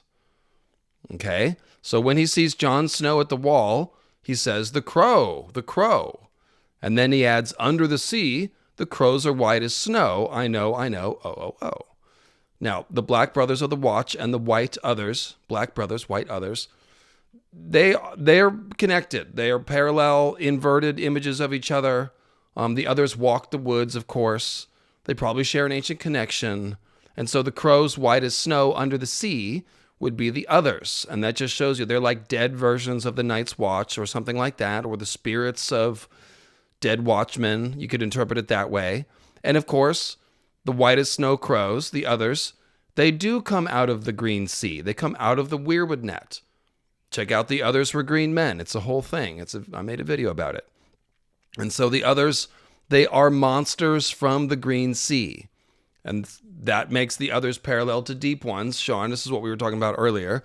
The deep ones are pale monsters that come out of the literal sea, and the others are pale monsters that come out of the green sea, a more metaphorical sea. But both of them want to steal your babies, and they probably want to consume them in both cases. So they're very similar. And the drowned men of the Ironborn sort of extend the metaphor. They rise again, harder and stronger, like a white, but from the sea. So they've always sounded like they were whites, the drowned men. But now we can see that once you have the green sea metaphor, oh, they're not just whites.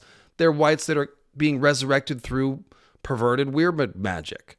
And so if the others used to be Greenseers, who are undead and transformed into the medium, they're using ice now, then essentially raising the whites would be like the dead version of skin changing, or the frozen version of skin changing. And a lot of people have interpreted it that way since I was on the boards, the bulletin boards like 10 years ago. This is an old idea. Yeah. Well, in most of these kind of conflicts that George is pushing, whether it's, the Night's Watch versus the others or the Dance of the Dragons, it's the same people on both sides. That's the point. That's why we have, House Sparring is basically just House Dane versus House Dane inverted. We have House Swan, the black versus the white swan. And in case it wasn't loud enough, when it's wintertime, the Maester sends out gigantic, monstrous white ravens. Right. Yeah, and we should say the ravens, we skipped over one of the obvious things. Odin as a lord of the dead and as a shaman. Ravens and wolves are carrion animals. They eat dead animals, and that is why a very old belief that those sorts of animals commune with the dead, and that someone who's the lord of the dead would have those animals as their servants. And of course, Hunin and Munin, their names mean thought and memory, or thought and mind, something like that. Mind and memory, I'm not sure which is which, but same idea. They are thoughts that fly back and forth from the realm of the dead, and they give Odin messages. So think about Cold Hands. He's like a dead green man wandering around in the forest, and the ravens are flying around telling him things. So it's fantastic. He's probably the best Odin in the entire series. And then there's the entire idea that makes him a Lord Commander of the Night's Watch, because I mean, like we did in our, I don't know if you remember our Raven and Crow stream a long time I ago. do. Yes. Right. There's no real difference taxonomically between ravens and crows. So the idea that, he is commanding ravens, he's commanding crows, and he's fighting the others in the whites with crows. He's the Lord Commander of the Night's Watch. Yes, and we see even Old Bear Mormont, even though he's not a skin changer, he is an Odin figure, and so he has the raven on his shoulder. It helps us see the picture. Like, think about White Tree. When he goes to White Tree, Sean, he picks up the skull from the weirwood mouth. He's like, oh, the children of the forest could talk to the dead, but I can't. Too bad. He would have a lot to say. But it's like, he's sort of saying, he's like, I wish I could talk to the dead. I feel like I really should be able to do that. I love that. The alas, poor Yorick, I knew him well. And it's just it's so good because Small Paul wants his ravens, and Small Paul is this giant who's basically there to make the pun pallbearer for when he carries Sam. That's right. And That's right. and he ends up right, and he ends up dead. And he has the ravens on his shoulder pecking at him when he's dead. So it's yeah, so he's doing just dead Odin stuff over here. I didn't think about that. So getting back to the green sea metaphor, Blood Raven, of course, develops this by talking about the river of time, and the weir being something that spans the river of time. So without doing my Odin voice, so I can preserve it here, or my Blood Raven voice, rather, same thing. A man must know how to look before he can hope to see, said Lorne Bridden. Those were shadows of days past that you saw, Bran. You were, again, shadows from the past. So combining the idea of, spirits, where do these images of from the past come from? The spirits. You were looking through the eyes of the heart tree in your godswood, but time is different for a tree than for a man. Sun and soil and water, these are the things a weirwood understands, not days and years and centuries. For men, time is a river. We're trapped in its flow, hurtling from past to present, always in the same direction. The lives of trees are different. They root and grow and die in one place, and that river does not move them. The oak is the acorn, and the acorn is the oak. It's basically saying they're the same thing. Even it's like the beginning point and end point. It's really the same. They both exist in the same time as a continuum. And the weirwood, 1,000 human years, are as a moment to the weirwood, and through such gates, you and I may gaze into the past. So rolling in the doors of perception there, metaphor. But yeah, the weirwoods are literally a weir. They are a wooden structure that is spanning the river of time, not moved by the current. And that's what a weir is. Of course, you guys know this. I've been over this a million times. If you're new to the program, the name Weirwood, yes, it's named after Bob Weir. And Bob Weir's last name refers to a thing called a weir, which is a wooden structure built across a creek or river. It looks like a dam that has a lot of holes in it, or maybe just like the framework of a dam that doesn't have the final planks put on or whatever, because it's not really designed to impede the flow of the river very much. It sometimes can be used to control the flow of the river a little bit, but it's kind of like a beaver dam. It's the whole point. It's supposed to catch the larger fish and pass the smaller fish and pass the river through. And there's different kinds of weirs. Native Americans use them all over the Americas. And they're common in Europe. It's just it's a logical thing to do. It's a fish trap. It's another name for it. Well, and it's always playing with multiple words. And you've gone into the idea of a fish garth, of the, garth that you have at the center of a castle, like a garden in a castle. But there's also like the word weird. You just moved at quantum speed for the people. If you're going to I was going to leave Garth out of it, but if you're going to bring him up. Okay. So to be clear, a fishing weir, like David was talking about, a net that you put across a river in order to strain fish out of it. Also called a fish garth. A fish garth. Yeah. Similar idea. Sometimes both of these things can actually be full-on dams, and we see that idea represented in A Song of Ice and Fire. But there's a lot of times it's called, I will just say, Sean, a lot of times I see them called fish garths when it's, instead of going all the way across the river, it's more like a loop or a pen, because the idea of a garth is an enclosure. So the word garth can also apply to the garden, a central garden inside of a castle or monastery, a godswood, essentially, because it is an enclosed garden. That's the common idea. Yeah, like usually a cloister garth is the way that they go with it. So it's George is always going to be playing with multiple terms and multiple, the word play is something that's built into fantasy. And another piece of this wordplay is just where the word weird comes from. And the original is weird, W-Y-R-D, and it means fate, destiny, fortune. The three sisters in Shakespeare's Macbeth, they're called the Weird Sisters. They're versions of the Norns, obviously, right? Yeah. Yeah, and the idea is that in order to see fate and see destiny and see things, in order to see, right? In order to be a seer, you have to be weird. You have to have one foot in the other world. You're going to be unusual. And so the word evolved to be more of a derogatory term because of that. You call people weird, you call people not like everybody else, but there used to be a purpose to that. And the thing is, by making the weirwoods trees with faces that look like people, with blood and bone coloring, they're also were trees like werewolves. Someone in the chat's mentioned, I thought it was based on werewolf. This is just George cooking here. So we've got a werewolf. John he's the wolf man in the story, and his wolf looks like a weirwood tree. So he is the werewolf, and the weirwood trees are were trees. They're man trees. And there's a house Manwoody that has a skull with a crown for a sigil. We'll not get into that, but that's another allusion to the weirwoods. So the weirwoods are like gates. They are, because remember, Bloodraven says, through these gates, you and I may, see the past. So they're enclosures. They're doorways. They are spanning the river of time, and they're scooping the Greenseers out of the river of time. That's the idea. So the Greenseers are no longer trapped, hurtling in the same direction. They are now mingling with the weirwood trees. They're strained out of the river. And if you look at Bloodraven and Bran in their weirwood nests, especially Bloodraven, he looks like a fish caught in a weir. There's literally like the branches are like the wooden meshwork, and he's caught. He's stuck there.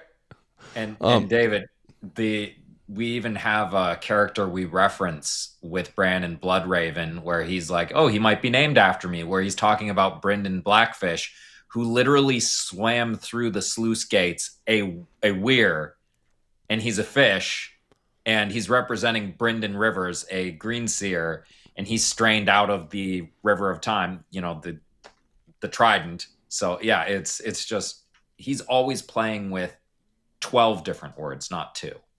So I actually have the Blackfish Brynden Rivers connection just about 2 minutes ahead in the notes here. But first, I was just going to make the point out that Bloodraven being caught in the weir in order to gain the power of the weir gets back to that Odin's bargain idea, where you're sacrificing the physical self to gain these spiritual powers, so spiritual sight. So it's just one more way of depicting that. You sacrifice an eye, and now you can see on a different level. You sacrifice your body, now, like dying, now you can see into, the other world, right? So it's kind of, it's always thematic. Like these stories aren't arbitrary in the way that they're portraying. Everything is meant to be symbolic. And so basically, you're alluding to the Well of Mimir. Odin, he trades one of his physical eyes to drink from the Well of Mimir, which gives him magical sight. So it's, that's why we, out of all these one-eyed characters, obviously, this, we talked about this before. Bloodraven is the most obvious one, but Euron as well. Waymar, after he dies, he's reanimated. So in a way, he's getting this magic of the others. And he also picks up the broken sword, which is like or his sword was broken, but it looks like a lightning blasted tree. So it's a tree touched by the, the fire of the gods and all that stuff. Euron is a one-eyed character. He's chasing after magic. He's trying to be a shamanic figure, reaching into the other world. So yeah, it's over and over, same idea. And then, Odin, the other one we know, he's hung on to Yggdrasil, as we spoke of. And this is another sacrificing the physical self to gain spiritual power. So we'll just read this real quick because it's fun. I know that I hung on that windy tree, swung there for 9 long nights, wounded by my own blade, bloodied for Odin, myself, an offering to myself, bound to the tree that no man knows whither the roots of it run. None gave me bread, none gave me drink. Down to the deepest depths I peered, until I spied the runes, and with a roaring cry I seized them up, then dizzy and fainting I fell. Well-being I won, and wisdom too. I grew and took joy in my growth. From a word to a word, I was led to a word, from a deed to another deed. And so, it's not hard to see the ice and fire parallels here. Bloodraven is bound to the weirwood tree, just like Odin is, except for the Bloodraven is down in the root zone instead of up in the branches. Now, by doing this, George is also making Bloodraven a personification of Nidhogger and the other serpents that live amongst Yggdrasil's roots. At one point, they said that there's so many snakes among Yggdrasil's roots that they're beyond count. So Bloodraven, of course, is a white serpent. So he is a dragon or a worm in the roots. And then we've also got the roots of the weirwood described as milk snakes and grave worms. So there's lots of snakes and worms down there, as is appropriate. And then, of course, we got the weirwood grove of 9, clearly based on the idea of hanging on Yggdrasil for 9 nights. A lot of people think that part of John's resurrection might take place in the weirwood grove of 9. That would make a lot of sense for that reason. So maybe that's where Bloodraven did his first ceremony. We don't know. We're waiting for...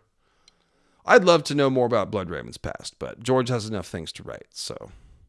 Oh, that's... I think telling us too much about Bloodraven gives away too much about other characters, just in the way that George spreads his idiom and has the same cycles and blueprints everywhere.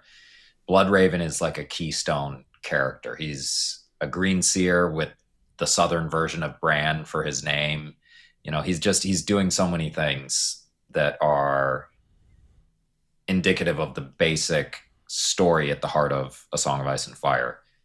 But yeah, I mean, we have Odin doing this sacrifice, but another story that kind of gets glossed over, because if you look at it on its face, it doesn't feel like a sacrifice, but it's Balder and Hoder.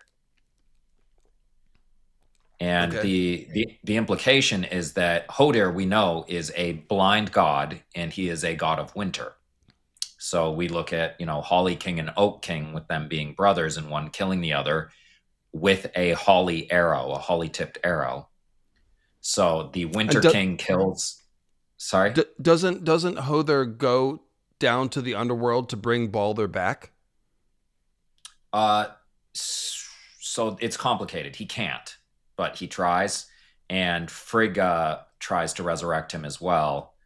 And they all fail. But the idea is, if you're killing someone, if you are a god of winter and you kill someone with a holly-tipped arrow, that's Holly King killing Oak King. And they're brothers, just like most Holly King and Oak Kings. Yeah, and Balder being associated with light and fairness, it's all high summer type language, right. Yeah. Well, and then he's the god who returns at the end of Ragnarok to become the main god. And they basically hint that he's Jesus. But the idea is he's become a much more powerful central god after that sacrifice. And not only that, but there's a hint that this is a lot like Odin's self-sacrifice, because we have Odin, after he gets shot with the arrow, Odin comes up and whispers in his ear as he's dying. And that's the great riddle of Norse mythology. What did Odin whisper in Baldur's ear? Nobody knows. And it's like hey, this is going to be fine. I did this too. That's what he's whispering in the ear. But yeah, it's a Holly King and Oak King cycle, just like George is doing in A Song of Ice and Fire. Balder and Hoder are running that back, and it's self-sacrificial. And you're going to find something like that in every religion, because it's an important idea that death is not the end, and that sometimes death can be extremely significant and it can have meaning. And so this is the idea of Odin sacrificing himself to himself. Wounded for Odin, sacrificed to Odin. His physical form is being sacrificed to awaken his higher self. And then, of course, Yggdrasil is a manifestation of Odin or a part of Odin. It's unclear. We're unpacking runes and things like that, but there is some very close symmetry between them both. And just as the Greenseers are physically merging and mentally merging with the weirwood trees and becoming part of the tree. So that is Odin's tree. It is a depiction of Odin in a way. So just as, or I said that already, Bran has done a similar sacrifice of his physical abilities, obviously to gain magic. And that's why Bloodraven tells Bran, you will never walk again, but you will fly. He's like, no, you sacrificed your legs. You're not getting your legs back, but you're gonna be able to fly like Santa Claus, like a shaman. So Bloodraven says that in general, the children of the forest Greenseers are never robust physically, and that their quick years on the earth are few, but that they're trading all that for all this power, 1,000 skins, the weirwood trees, etc., etc. Power from the sea. So again, get back to Patchface.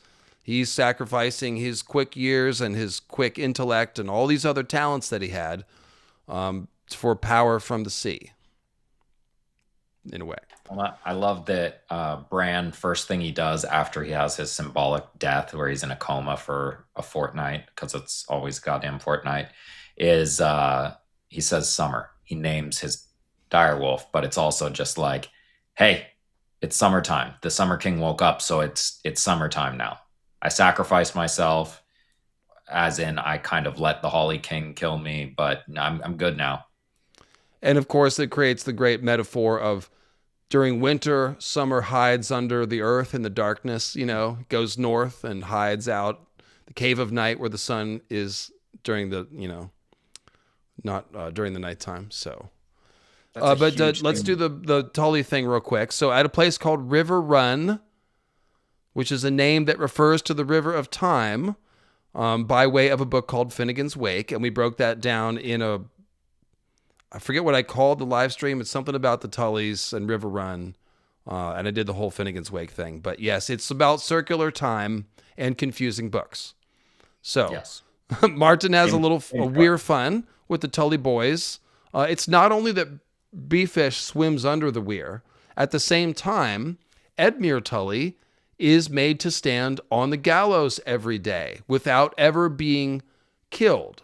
So he's sort of suspended there between life and death, like Odin, and then finally he's cut down by Jaime, and then he falls. So it's very like Odin falling from the tree to seize up the runes. That's kind of Edmure's doing that routine. And then while he's doing that, Brynden Beefish, the Blackfish, he's swimming. First he swims under the gate at River Run. So through these gates, you and I can access the River of Time. And then the Lannisters, they built a weir. They built a boom across the river to prevent boats, from making it into River Run, and to block it off and stuff. And then, Blackfish under the cover of night, he swims under it. And like we said, Brynden Rivers is his name. Bloodraven, Brynden Rivers. And we got Blackfish Tully swimming under the river. And of course, the Tullys, they wear fishman armor. So they are like fish people, just like the Greenseers are like fish, strained from the River of Time. And then finally, Blackfish has a black obsidian fish. That's his brooch. And Bloodraven is a Greenseer fish wearing black because of the Night's Watch. And the Night's Watch, of course, use obsidian weapons to fight the monsters that come out of the River of Time. So, and Bloodraven being under the earth, suspended in time in the frozen north, and he's a Targaryen. He's frozen fire in the same way that obsidian is frozen fire, like the obsidian Blackfish. True. And the name Brynden means hill den, and he lives in a hill den. So that's cool. Well, and it's just another way of saying, king under the mountain or underhill. That's it. That's it. So other ice and fire parallels to Odin's magical transformation, just sort of real quick. The weirwood paste, eaten by the Greenseers, that's a lot like drinking from the well of Mimir or drinking the mead of poetry. It's a psychedelic substance. You take it with a ritual, and it grants you, knowledge and wisdom. You guys know how that works. Odin falling from the tree while seizing up the runes. remember Bran, he's falling in his dream before he sprouts wings unseen and opens his third eye and begins to fly. So it's very, very similar, falling into flying. And then why is Yggdrasil a windy or wind-rocked tree? We can see that that's translated into ice and fire because the language of the old gods is the wind rustling the weirwood leaves. So it's a windy tree that speaks with the voice of the gods. But why is Yggdrasil a windy tree in Norse myth? Maybe, Sean, if you know. I think, best I can figure out, it's because Odin has those certain attributes of a sky god or storm god. And possibly because Yggdrasil's shaking at the beginning of Ragnarok shakes the cosmos, since it's a world tree. So it's like a wind-rocked tree that's, always moving and creaking and stuff. I think you have a better conception of that than I do, but I definitely think there's also an aspect of, we had this self-sacrificial thing. We have a Greenseer talking to you as a whisper. What did Odin whisper in Baldur's ear as he died? So we're getting those whispers on the wind thing is usually how it's conceptualized. So Odin's whispers, it's green seeing. It's communication. And it also makes sense, like the voices that you hear on the wind would be perceived as the voices of spirits. Odin, right. He is representing the Hothu, the host of spirits that lead the wild hunt. So yeah, that all makes sense. Let's see. Martin also talks about giants waking in the earth, and that being potentially tied to weirwoods. The weirwoods themselves are pale giants frozen in time. So they're talking about Yggdrasil's quaking shakes the cosmos. Like the weirwoods are giants that if they wake in the earth, that could cause an earthquake and knock down the wall or bring a hammer of the waters or something like that. So giants, specifically giants waking in the earth, is tied to bringing down the wall and the horn of Jormungandr. I mean, the horn of Jormung. Which is a dragon horn.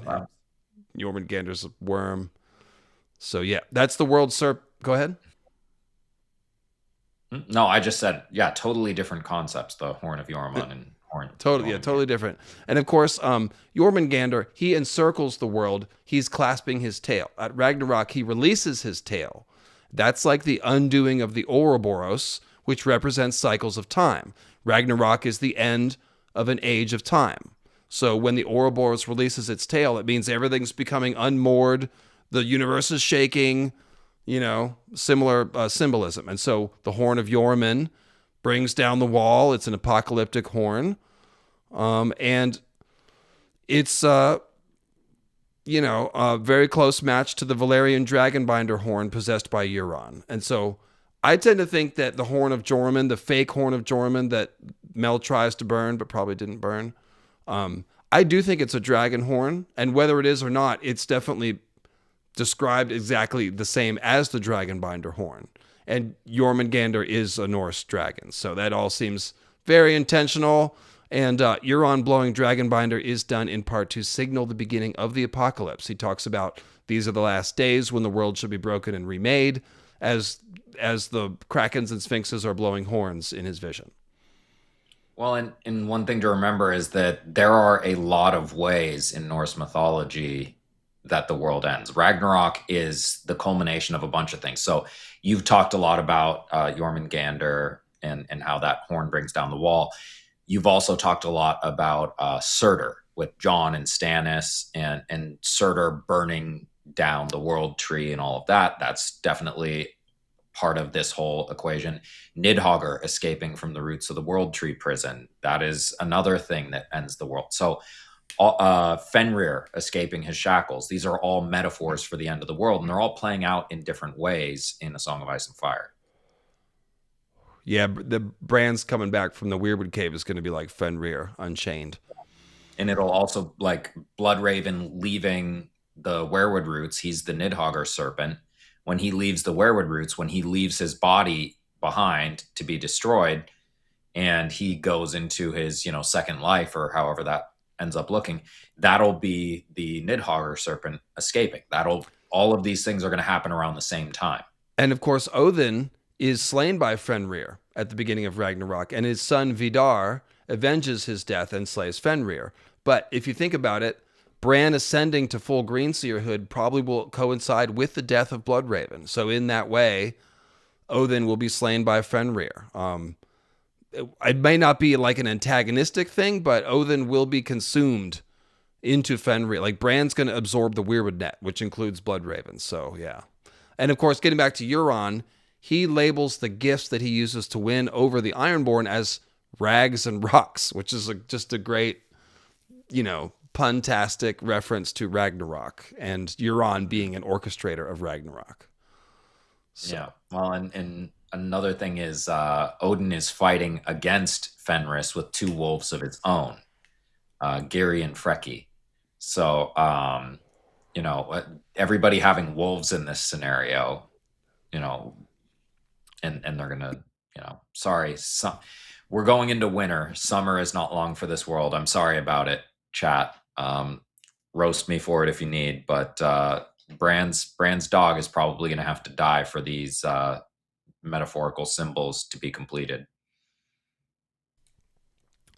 I don't agree with you there. I don't think Summer is going to die. I think Summer's going to be reborn along with Bran. But I'm only going to sign up for killing one of the wolves. I'm on record for killing Ghost, and I'm not going to further make myself even more unpopular. No, I'll take the unpopularity. Plus, I thought you had switched to Ghost is going to live now. Well, he's going to get fire whited. He's going to have to die first. It's going to be very sad. So, I was trying to dig myself out of that hole. Check out the Fire White Ghost video. If you haven't seen that, that is my most developed new theory about Ice and Fire and like Winds of Winter foreshadowing and stuff. So I've got the Melisandre's Fate and then Fire White Ghost. Those are really two parts of the same essay. So it came out a month or two ago. One last thing in this section.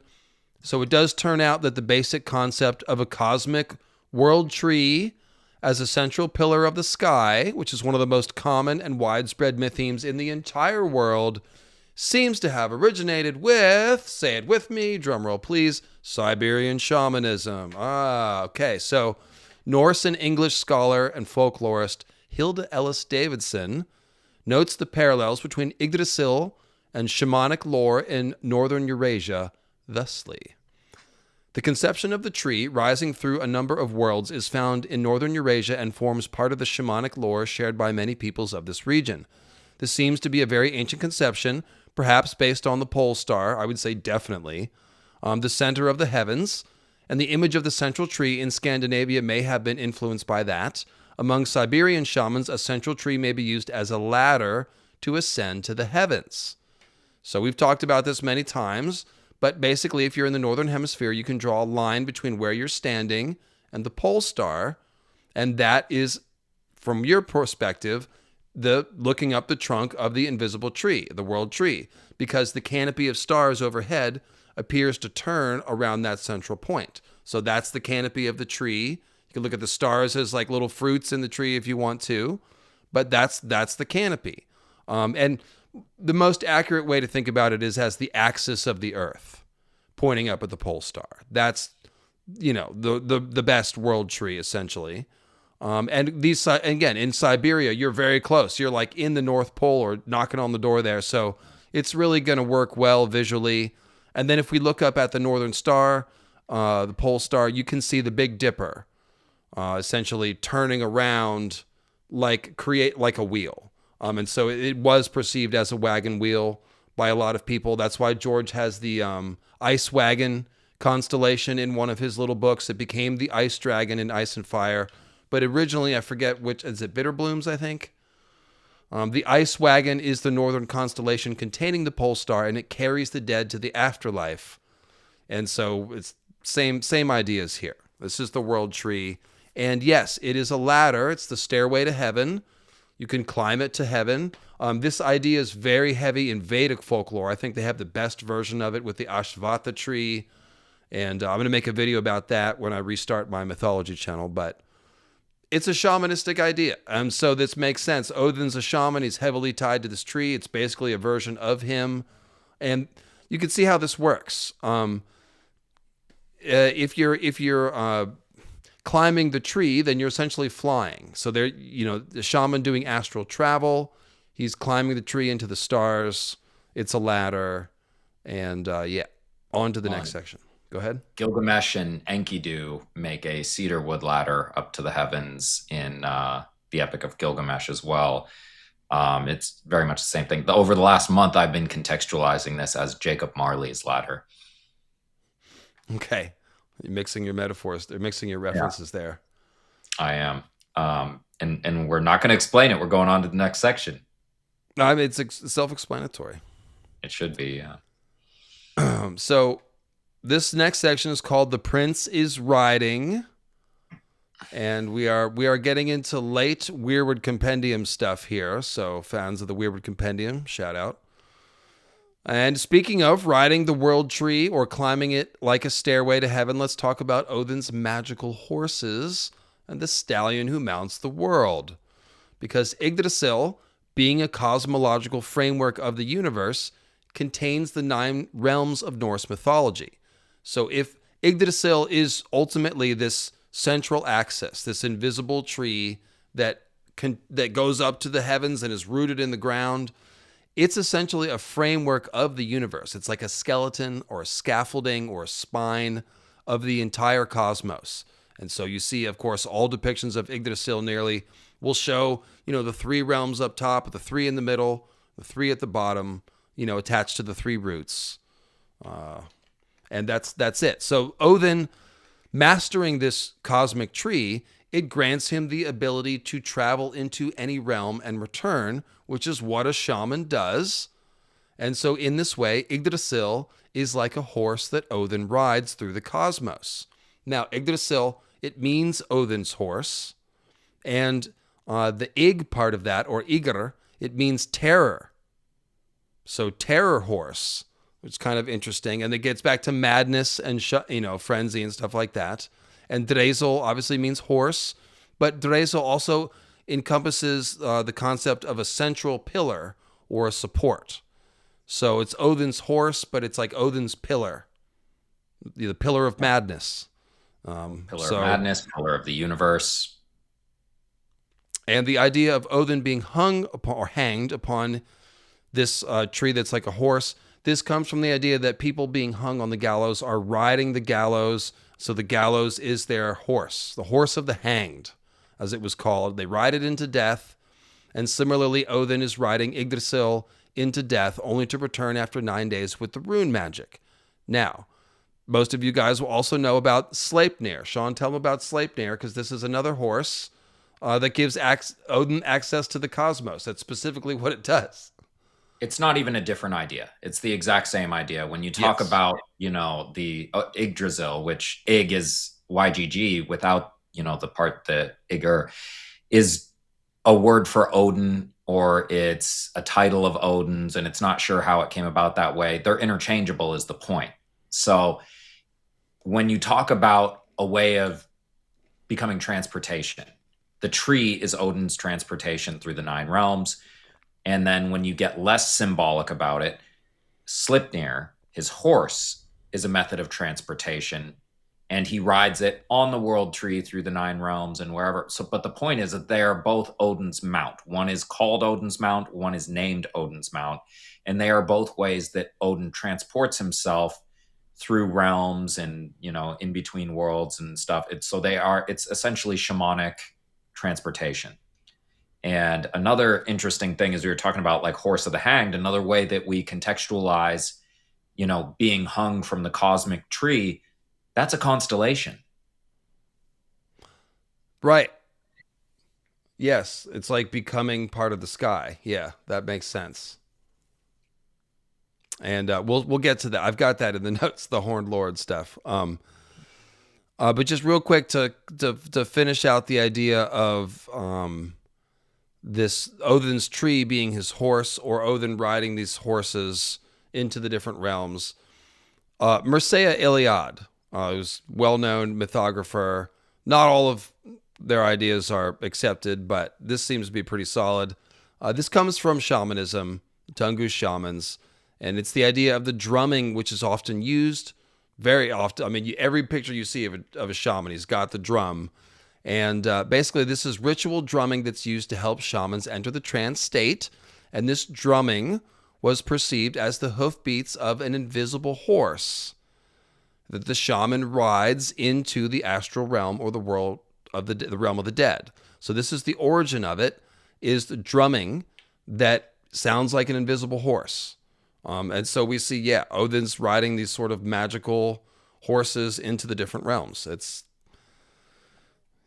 a great metaphor. It's one of my favorite mythology metaphors that's out there. I love that. The first time I read this, like, it just made my brain so happy. I don't know how to explain it. That podcast, that was it Shamanic Thunder Horse? Was that the name of it? Yeah, that was an early one. That was really good. And it's contextualized so well in A Song of Ice and Fire, that whole scene where the prince is riding. That's the name of this section, right? Like, the prince is riding and they're banging on the drums, and the prince is riding. That means, they're talking about a prince being born. But if the prince is riding and there's no horse, the horse is invisible. So it's all about an invisible horse. It's shamanism. That's it. It's one of the best shamanic scenes in the entire story. And we're going to actually read that scene here in a second. But right before we do, Bloodraven doesn't ride a horse. It's really just not. It's not riding a horse in any scenes. But Bran has a horse. It's a special horse, and its name is Dancer. So we're right back to the drumming and dancing to ride into the shamanic realm. Patchface is dancing. All right. Now, Bran also rides in a wicker wooden basket. So that's his conveyance is a tree. And that's on Hodor's back. And Maester Luwin says, Hodor's not a horse, despite the fact that he works in the stables and smells like a horse. So don't treat him like a horse. To which I say, if not horse, why horse-shaped? Horse symbolized. I keep jumping the gun here. I'm trying to lead into the quotes that you're doing, but anyway. It's okay. No, it's fine. It's fine. We're doing fine. And so basically, this is all a preview for Bran slipping the skin of the weirwood tree. He's slipping into Hodor. But Hodor is named after the Norse god of winter and death, Hother, whose name comes from that same word, Other, that means magic, shamanic madness and frenzy, from which Odin's name is derived.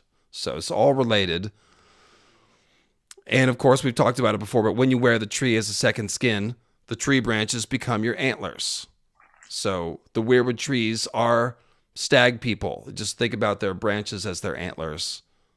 And you're wearing that when you wear the trees. So that's why we got Patchface and the Green Men and the Baratheons all running around with antler hats. They're really describing Greenseers wearing weirwood trees. Well, and it's whatever's above your head, right? Because we have, they always make a big deal about people who have red hair kissed by fire, right? So that's just the weirwood canopy in a different metaphor. That's, the fiery leaves is the kissed by fire. But then, you have the antlers. They do look a lot like branches. So, and then horns of ale, however you contextualize it, he's going to have to do a bunch of dad jokes and puns in order to drive it home. Well, yeah. And resurrected Renly, who's really Garth Tyrell, he's got the flames running on his antlers. So he's like a burning tree. And Stannis' sigil is a heart enclosed in a fiery heart. It's a stag heart in a heart, and it's symbolizing a heart tree. And somebody in the chat pointed out that not only is there Bob Weir in the Grateful Dead, but also Mickey Hart. Yeah, well, and here's something you'll like with Garland. Aside from that being a Garth derivative name, it's also a garland is a necklace of roses that you hang around your neck. So it's like being hung. Yeah, and Garth wore a crown of flowers and vines in times of peace. So it's, yeah. Well, and then when he needs to get more powers, he just hangs himself by it. That's right. I gotta go to the bathroom real quick. Go ahead. I'm gonna get into this. Oh, he's gone. Okay. Well, it's time to do the Stallion Who Mounts the World. So this really gets going after she consumes the horse heart. We're gonna skip over that, but it's very tough and chewy, and she eats it. And then she declares, Kalaka doth re Marana. A prince is riding inside me. The oldest of the crones, a bent and shriveled stick of a woman, so a stick woman, a tree woman, with a single black eye, raised her arms on high like a tree. Kalaka doth re, she shrieked. The prince is riding. And then after this, the servants light a fire of dried grass in the brazier, so that a column of ash and smoke connects the ground to the stars, where the Dothraki perceive their ancestors as living, right? So this sky-ground connection itself is actually a model of the world tree, Yggdrasil, because Yggdrasil is an ash tree. So there's a pillar of ash connecting sky and ground. That's what Yggdrasil is. Remember, it's modeled off of an invisible tree, the axis of the earth. So this column of ash, this is important because it allows Martin to bring in the fire of the gods metaphor that Sean just alluded to. Oh, he's not here to see how well he led into my quote. He was just gnashing his teeth over that. We'll have to tell him when he gets back. So Moses' burning bush. That's the same idea. Fire of the god inhabiting a plant, speaking to Moses. Did you hear me? I heard parts of it. Yeah, so you did set me up. I was ready to talk about the burning bush and the fire of the gods. And Martin says that the weirwood trees contain a power as strong as fire. So this is all similar ideas here. In any case, it's the ash tree pillar. And what's happening in this scene is that the connection is being made with the fire and smoke from the earth to the sky. And this is part of what enables the seeress to contact the spirit world and get this prophecy. So she can see the future. So this column of smoke and ash is performing the same role as the magic tree by connecting sky and ground and facilitating talking to the spirits. Obviously, her having one eye is an Odin reference, but as we mentioned earlier, Sather is a magic that Odin learns. It's mostly practiced by women. So don't call this a female Odin. This is actually George showing you that he knows the tradition of Sather and female seeresses that Odin is actually participating in. Well, and it goes beyond Odin in another way, in that the Grey Sisters, who are probably based on the Fates, have one eye between them. Oh, is that so? Yeah. Do you know the Grey Sisters? No. So in Greek mythology, these three sisters, they're all blind, but they have one eye and they pass it around and only one can use it at a time. Oh, have I seen that in a movie? Yes, you've seen it in Disney's Hercules. You've seen it in Clash of the Titans. You've seen it in a number of things. So yeah, it's in both versions of Clash of the Titans, because it actually was in the Perseus story. In Hercules, they borrowed it. And it was actually, they applied it to the Fates when that's not how the Fates work in Greek mythology. They kind of just mixed the two groups of three old crones who can see the future. So, which is understandable.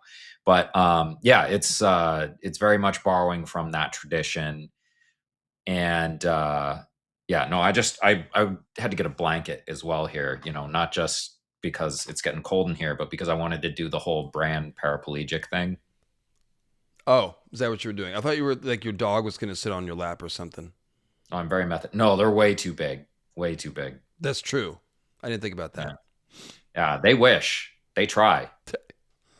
Shout out Grey Waste Tim. He's doing a holiday stream this Saturday, by the way, guys. So subscribe to Grey Waste Tim to set your notifications on. Tim, tell us what time it is on Saturday. Yeah, you can. What you want to do is click on his page and click notify me on the stream. But yeah, he's doing a holiday stream. It's about Euron related stuff, and it's going to set up our reading of The Forsaken the following Sunday. I guess we should mention Ygritte. Her name is Ygritte, as in a ritual or rite, a sacred rite performed at Yggdrasil. And the meaning, it really hits home when John has the vision of Ygritte dissolving in the weirwood pond. They're making love in the pond, and then John gets self-conscious. He's like, "Oh, the old gods are watching me, and Ned's watching me. I don't know if we should be doing this." And then Ygritte's like, you know nothing, Jon Snow. And in the pond, she dissolves into blood and bone, which are the colors of the weirwood tree. And of course, the pond feeds the weirwood tree. So she is a woman representing Nissa Nissa, I would say, dying and merging with the weirwood net. And this is an Ig rite. This is a magical, sacrificial blood magic ritual associated with the weirwoods, which are Yggdrasil in Ice and Fire. So that's Ygritte. And I got a little sassy in the chat with it, talking about Jon Snow giving the Lord's kiss to Kissed by Fire. Well, the thing is, the last kiss resurrects corpses, and the Lord's kiss you want to give to living women, preferably. Hopefully. So don't mix those up. No, I never have, but you know, I never did. He does remark that it is, you know, fiery down there. Right. Yes. A burning bush, even. Yeah. It's a burning bush that he's talking to. Give it a kiss. There we go. I was waiting for the stream to get going. We're only 2.5 hours in. Yeah. There it is.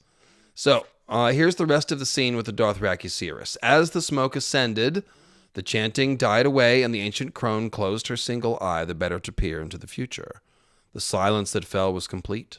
Danny could hear the distant call of night birds, like ravens and crows. The hiss and crackle of the torches, because we're in a Mithraeum, perhaps, and the gentle lapping of the water from the lake, representing the green sea. The Dothraki stared at her with eyes of night, waiting. Hopefully you guys can tell which is the text and which is me adding things in. So Khal Drogo laid his hand on Danny's arm. She could feel the tension in his fingers. Even a call as mighty as Drogo could know fear, could know Ig. When the Dosh Khaleen peered into the smoke of the future, it's terrifying, as we said. At her back, the handmaids fluttered anxiously like butterfly fairies. Sean. Okay. Finally, the crone opened her eye and lifted her arms. I have seen his face and heard the thunder of his hooves, she proclaimed in a thin, wavery voice, as if her voice was watery, coming from the waves under the sea, all right? The thunder of his hooves, the others chorused. As swift as the wind he rides, and behind him, swift as the wind, because it's the wind rock tree that we're riding. We're riding a horse, an invisible horse, a shamanic horse.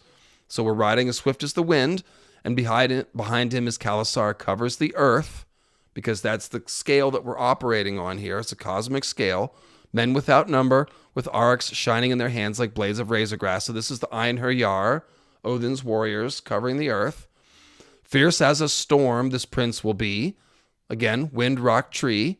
His enemies will tremble before him, and their wives will weep tears of blood and rend their flesh in grief. The bells in his hair will sing his coming. So again, Patchface, bells.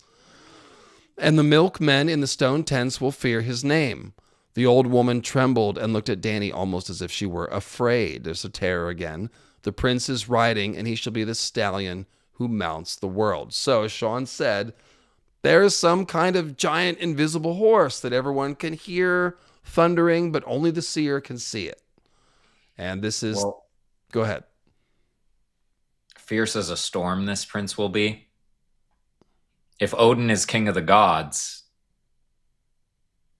Thor is the storm god who's prince. And Thor is his son, yeah. Yeah.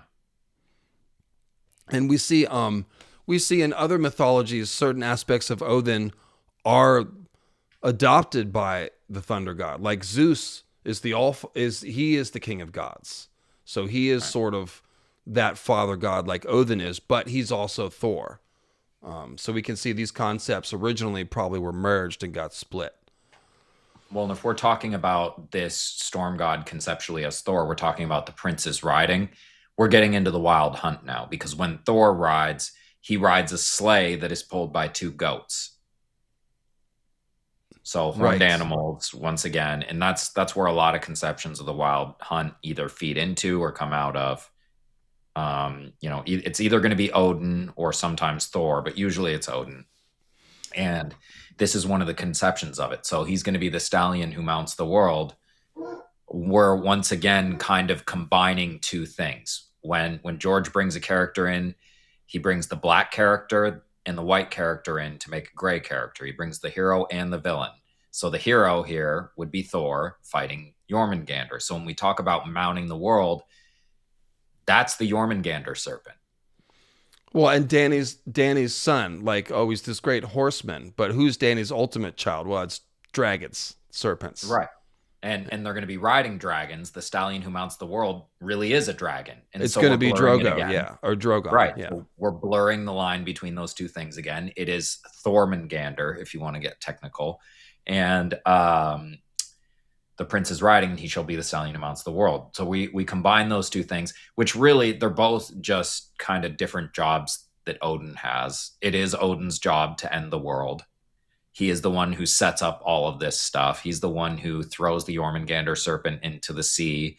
And by that, it's able to grow to the size that it can kill Thor.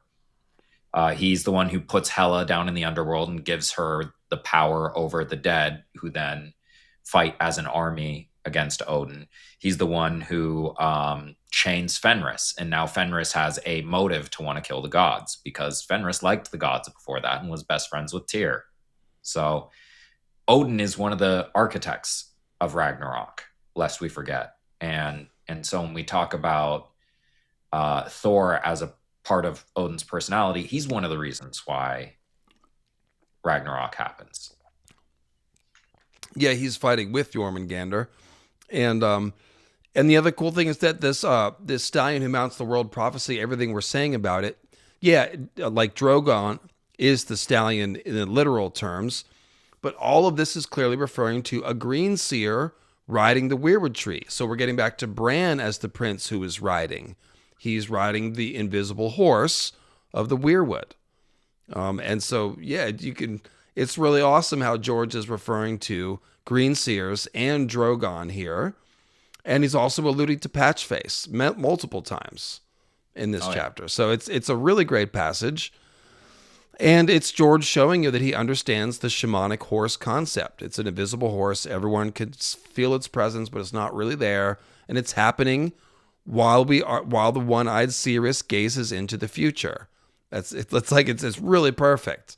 And then when we think about mounting the world, if Yggdrasil is this axis from the North Pole to the Pole Star, it's a tree that is literally mounted on the globe. So the stallion who mounts the world is a conception of Yggdrasil as the world tree. And mounting that stallion would give the rider access to the galaxy, to space, to the cosmos. Now, we have seen, Sean, a stallion that is big enough to, depending how you want to interpret mounting the world, a stallion big enough to F the world, F the entire planet, or ride the entire planet. And that would be the red comet. When the red comet hits the planet, it's going to be riding the Earth. It's going to be effing it, kind of. It's going to be effing it up pretty good, to be honest. It's the blood and bay. It's going to be... Go ahead. It's the blood bay. Oh, yeah, it's the red stallion, which is what Drogo rides.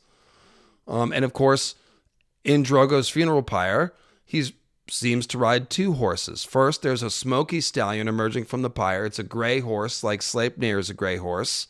He rides it up the ash column, which is like riding Yggdrasil, and then he mounts the red comet, which becomes his celestial stallion, his fiery red horse, to ride into the Nightlands like a damn shaman. Okay? So Drogon, being the dragon, the stallion who mounts the world, well, Drogon is a perfect analog for the comet, which is a different kind of horse or stallion that will mount the world. So also, pretty cool. This is something that we haven't really gotten into, but at some point we're going to have to cover it. One of the big analogs for Mary Mazdur is Medusa. And so what we're seeing right here is Perseus and Daenerys, who Daenerys's name, one of the reasons why she's named Daenerys, comes from Perseus's mother in the story. We've talked about that. Danae? Danae, yeah. So they're consulting with the Grey Sisters essentially here, and which is something that Perseus has to do. And the Grey Sisters tell Perseus to go slay Medusa so that they can kill the Kraken with it. But instead, she slays the Medusa figure, Miri Mazdur, in order to make a Kraken figure, the dragons. I would not have caught that. I don't know that much Greek. You know Greek really well. Compared to me anyway. First big mythology that I got into. So, and of course, this whole waking of the dragon scene, it's a very shamanic ritual, as you can see. I mean, I broke it down in detail in the George's Secret Story video. And I'll have more to say about it in Dothraki Origins Part 2, which is still coming. Haven't forgot. And I recorded that like 3 haircuts and 1 apartment ago. That's really going to be funny to put that out. I know you messed with it. I didn't realize you'd already recorded it. I recorded it a long time ago, and I never edited it, and it's going to be a chore. It's over an hour long. Now that I have a video editor, though, I can work on that for like a month while he's doing the other videos. So that'll help me get it going. In any case, so Drogo, he's riding these starry mounts, and this is a reflection of the idea of riding a horse into the death realm. And it's cool that Martin manages in the pyre to depict both Sleipnir as a gray, smoky horse and the ash tree Yggdrasil. So George knows, like he knows everything that we're telling you. These horses are the same idea. It's all about the drumming and entering a trance. And so he's just cooking with all this stuff over and over and over. And it's really cool how he brought it into all these Dothraki religion and stuff. The Dothraki religion is the first one that's really developed in the books. So it's very interesting to me. It's also, I love Drogo's name. It's actually the same name as Frodo's father in Lord of the Rings. Right. And he's named that because Frodo's father is dead, and he ends up having Frodo go to the Barrow Downs. And what happens is a Drogear, Draugr, which is where Tolkien got the name. Oh, right. Okay. Yeah. Right. We've gone into that before. So it's basically, a ghost that protects a Barrow tomb and protects treasure and can possess people. And so we have, Drogo as a dead person. They put him up, on a hill, they burn him, and then his spirit goes into a dragon and possesses the dragon, essentially. So he is a Drogear. He's just like a very monstrous Drogear. That's cool. And he's also going into the Red Comet, which is another kind of stallion that mounts the world. So this is all related and being echoed out in these different versions. And so we've got I mentioned that the windy tree, the stallion who mounts the world, he's thundering, on the world with his hooves. So it's it's an apocalyptic sort of thing that's implied. And again, Yggdrasil, the wind-rocked tree that mounts the world. Then we've got, so this is going to be fun. A few places where these concepts are reflected. Let's say it that way. The antler hat-wearing Baratheons are the Storm Lords, and that's who Patchface is imitating. Once, Maester Crescent says, Patchface could provoke gales of laughter. Ha ha ha. Laughing Storm. Gosh, that's the nickname of Uncle Lionel Baratheon, the Laughing Storm. We'll have to see more of him. We will. So this is a shaman's mad laughter that we should think of. That's the Laughing Storm. Okay. And Patchface, of course, he provoked the giant's laughter in the quote we read earlier, which is can put a dragon's roar to shame. So this is, again, Patchface provoking laughter and thunder at the same time, a storm. And then the weirwoods, well, I said they're described as pale giants that are frozen in time, and their faces are often seen as laughing, such as when Lyanna Stark enters the tourney of Harrenhal as a mystery knight with a weirwood face on her shield and is dubbed the Knight of the Laughing Tree. Now, another fellow with a tree on his shield is Sir Duncan the Tall, who's like a tree. He's a tourney knight, and his horse is called Thunder. So we got the windy, thunderous storm horse and a tree man. And when he's riding Thunder against Arion Brightflame, the Jormungandr serpent, he thinks about his lance as a long wooden finger because he's a tree who's riding. And he's going to use that finger to reach out and touch the dragon on Arion's shield. So they are definitely fighting. And he's a tall tree knight riding a thunder horse. Another of his horses is named after a tree, Chestnut. What I like about all this is they're doing the trial by sevens just so that they can extend imagery. The whole point of having 7 people on each side is like the 7 faces of the 7 gods of the faith, right? So it's 7 parts of the same whole. So all the people who are fighting with Duncan are extensions of his imagery. So there's, there's the drunken shaman version, the one who, that's Daron. He drinks heavily and he can see the future, right? So that's very shamanic, and it's adding to this same archetype. We have Daron as the dead king. That's some Odin's,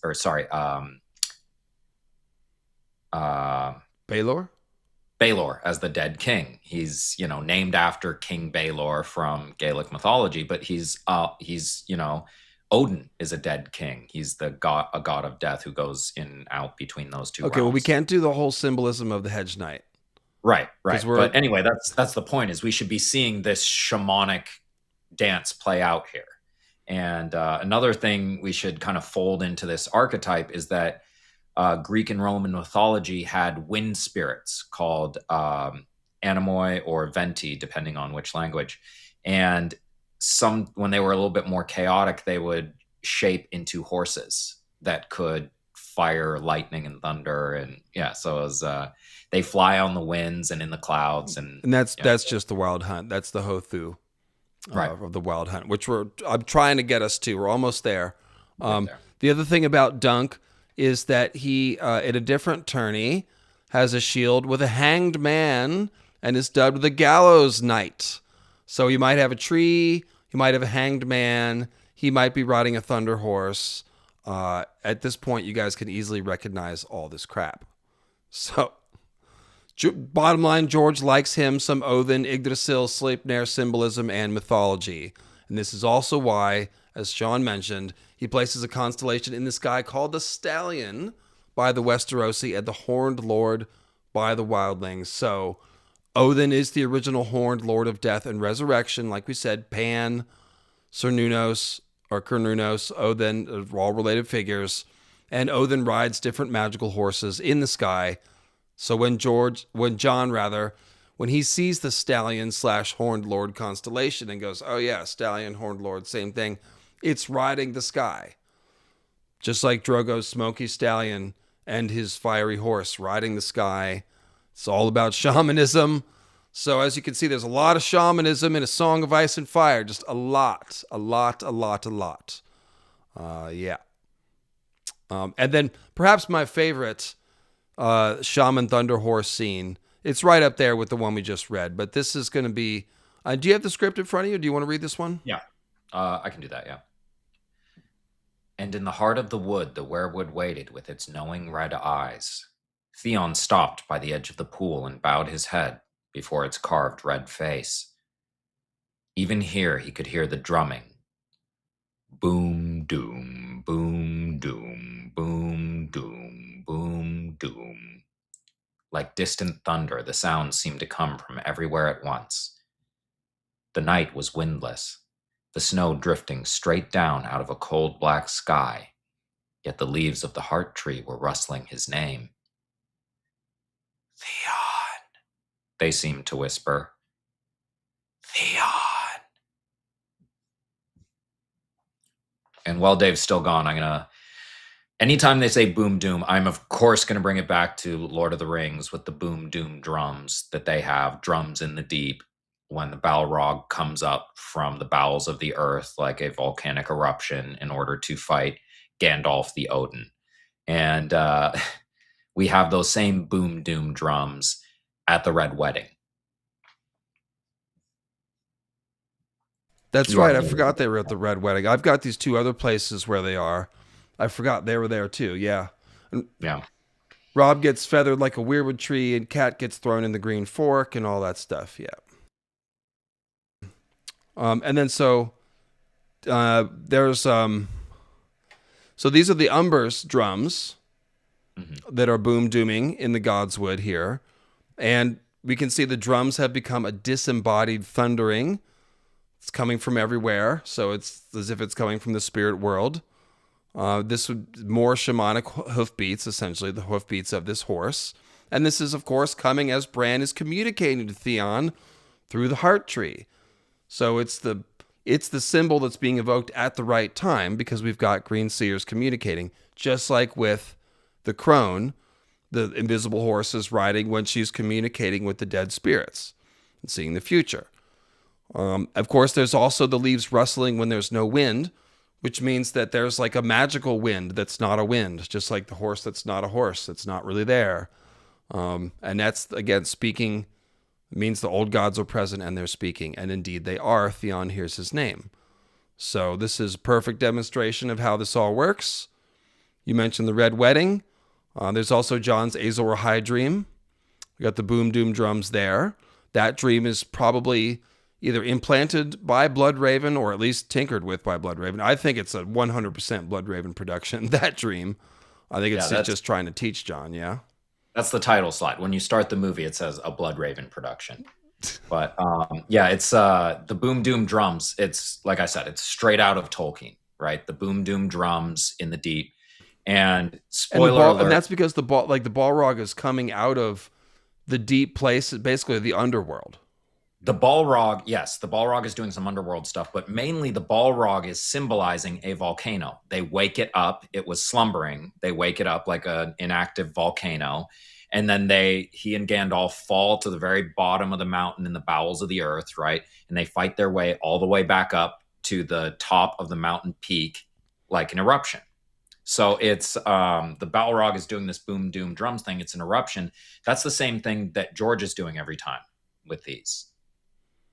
It's always detailing an eruption. So okay. It's just one of the pieces that comes along with the whole weirwood stigmata is that you have the volcano on the neck, and it's portrayed in a bunch of different ways. And so you have the literal neck on Westeros, and then you have the volcano that is the Iron Islands, which is why there are also boom doom drums in some Iron Islands scenes, and they have a bunch of Tolkien stuff like Hammerhorn Keep, all portraying that kind of stuff. Well, I was just noticing that, relating this to the more shamanic concept, because George is using boom doom drums in all these scenes. There's weirwood net stuff happening, things coming from out of the weirwood net, or the weirwood is speaking. The Balrog is coming out of the underworld, and it's basically a devil.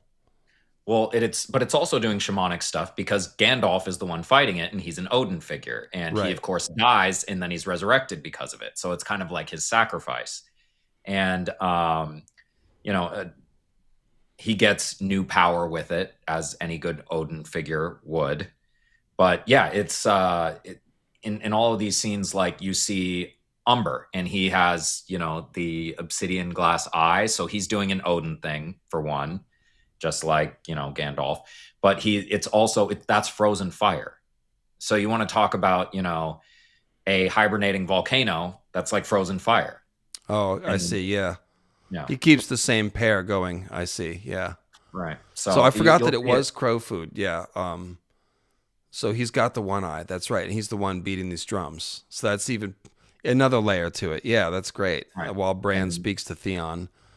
You find it in all of those scenes. So at the Red Wedding, you have Edmure Tully talking about how he was scared that they would have him marry one of the Freys who has all the craters or whatever, and he says eruptions, basically talking about her pimples, and so he's relating. He used the word eruption, which you don't use unless you're talking about volcanoes. Someone's mentioning the Balrog fights with spells like a shaman. It does, yeah. Interesting.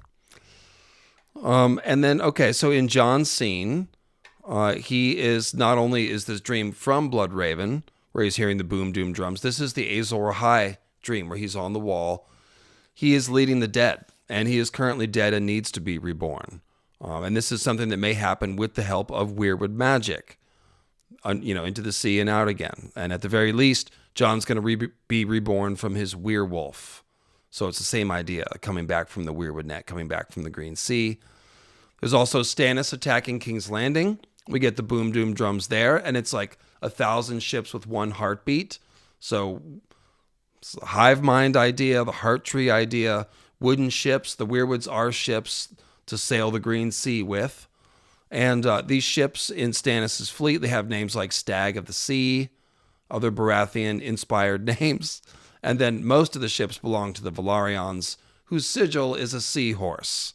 So it's a wooden horse that runs on water, as Drogo says, but it's a wooden horse that swims in the sea. So that whole fight is a big metaphor. And it's, wooden horses and stags galloping on the Green Sea.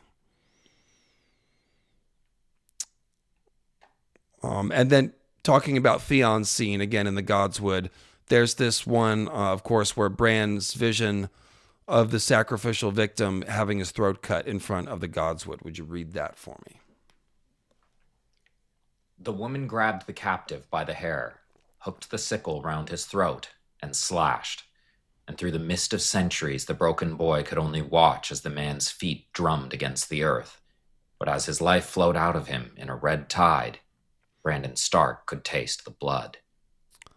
And so the victim is riding into the death realm here, and of the weirwood, and he's being sacrificed to the weirwood. And so his feet are drumming the earth, kind of like the stallion mounting the world. So he is riding the tree here in his own way. Yeah. It's also exactly the same as the Red Wedding. This is a Catelyn type archetype slitting the throat of a Jingle Bell type archetype. And even the life flowing out, that's like an eruption. The most fertile soil in the world is volcanic soil. It's life flowing out of a volcano. And Brandon Stark could taste the blood. So if you look at the Red Wedding, we filled Robb with corals. And Robb has very similar symbolism to Bran.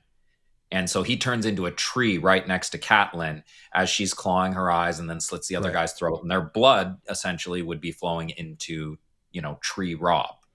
And then Cat is tossed into the Green Fork. And yes, and also just to kind of relate the fact that, we have green seeing skin changing stuff going on. Robb went into Grey Wind and went crazy after that, did some, Ulfhednar Berserker stuff. So it's like, he is the brand figure in this. He's doing skin changing stuff pretty transparently just to show that this is an analogy to Bran when he's looking at this scene. That makes a ton of sense. It's also just a red tide is, interesting symbolism for it, because if you have a volcanic eruption in the Iron Islands, like a meteor comes down and sets off a volcanic eruption, there's going to be a tide. It wouldn't necessarily be red, but it was started by, fire and lava and comet and, all this stuff, all these red things. And this tide goes and drowns the neck. So when we're talking about slitting throats, that's a symbolic neck drowning. That is true. It is. Drowning in red. I think we've talked about that before. Blood. Oh, yeah. You've talked about it. But I forgot about it, so it was impressive again. No, that's from your original Weirwood Stigmata stuff. That's very old. I don't think I made that connection, though, the first time. The neck. I've talked about it as wounds that depict the Hammer of the Waters, but I didn't relate it to the Weirwood smile. That's good. So the Mad Huntsman. We are here. This is the next section, the Mad Huntsman. And, we did spend a long time on shamanism. The thumbnail does say something about Santa. It is Christmas. Sean has a Santa hat, so I guess we should talk about Christmas. And we will. Because Patchface has very strong elements of Harlequin. And Harlequin is based on Odin and the Wild Hunt. So even the Santa stuff comes back to Odin, who, as you know by now, is pagan Jesus. So, the first written account... Jesus. I'm sorry, what's that? I said one of the pagan Jesuses. We're going to meet them all. True.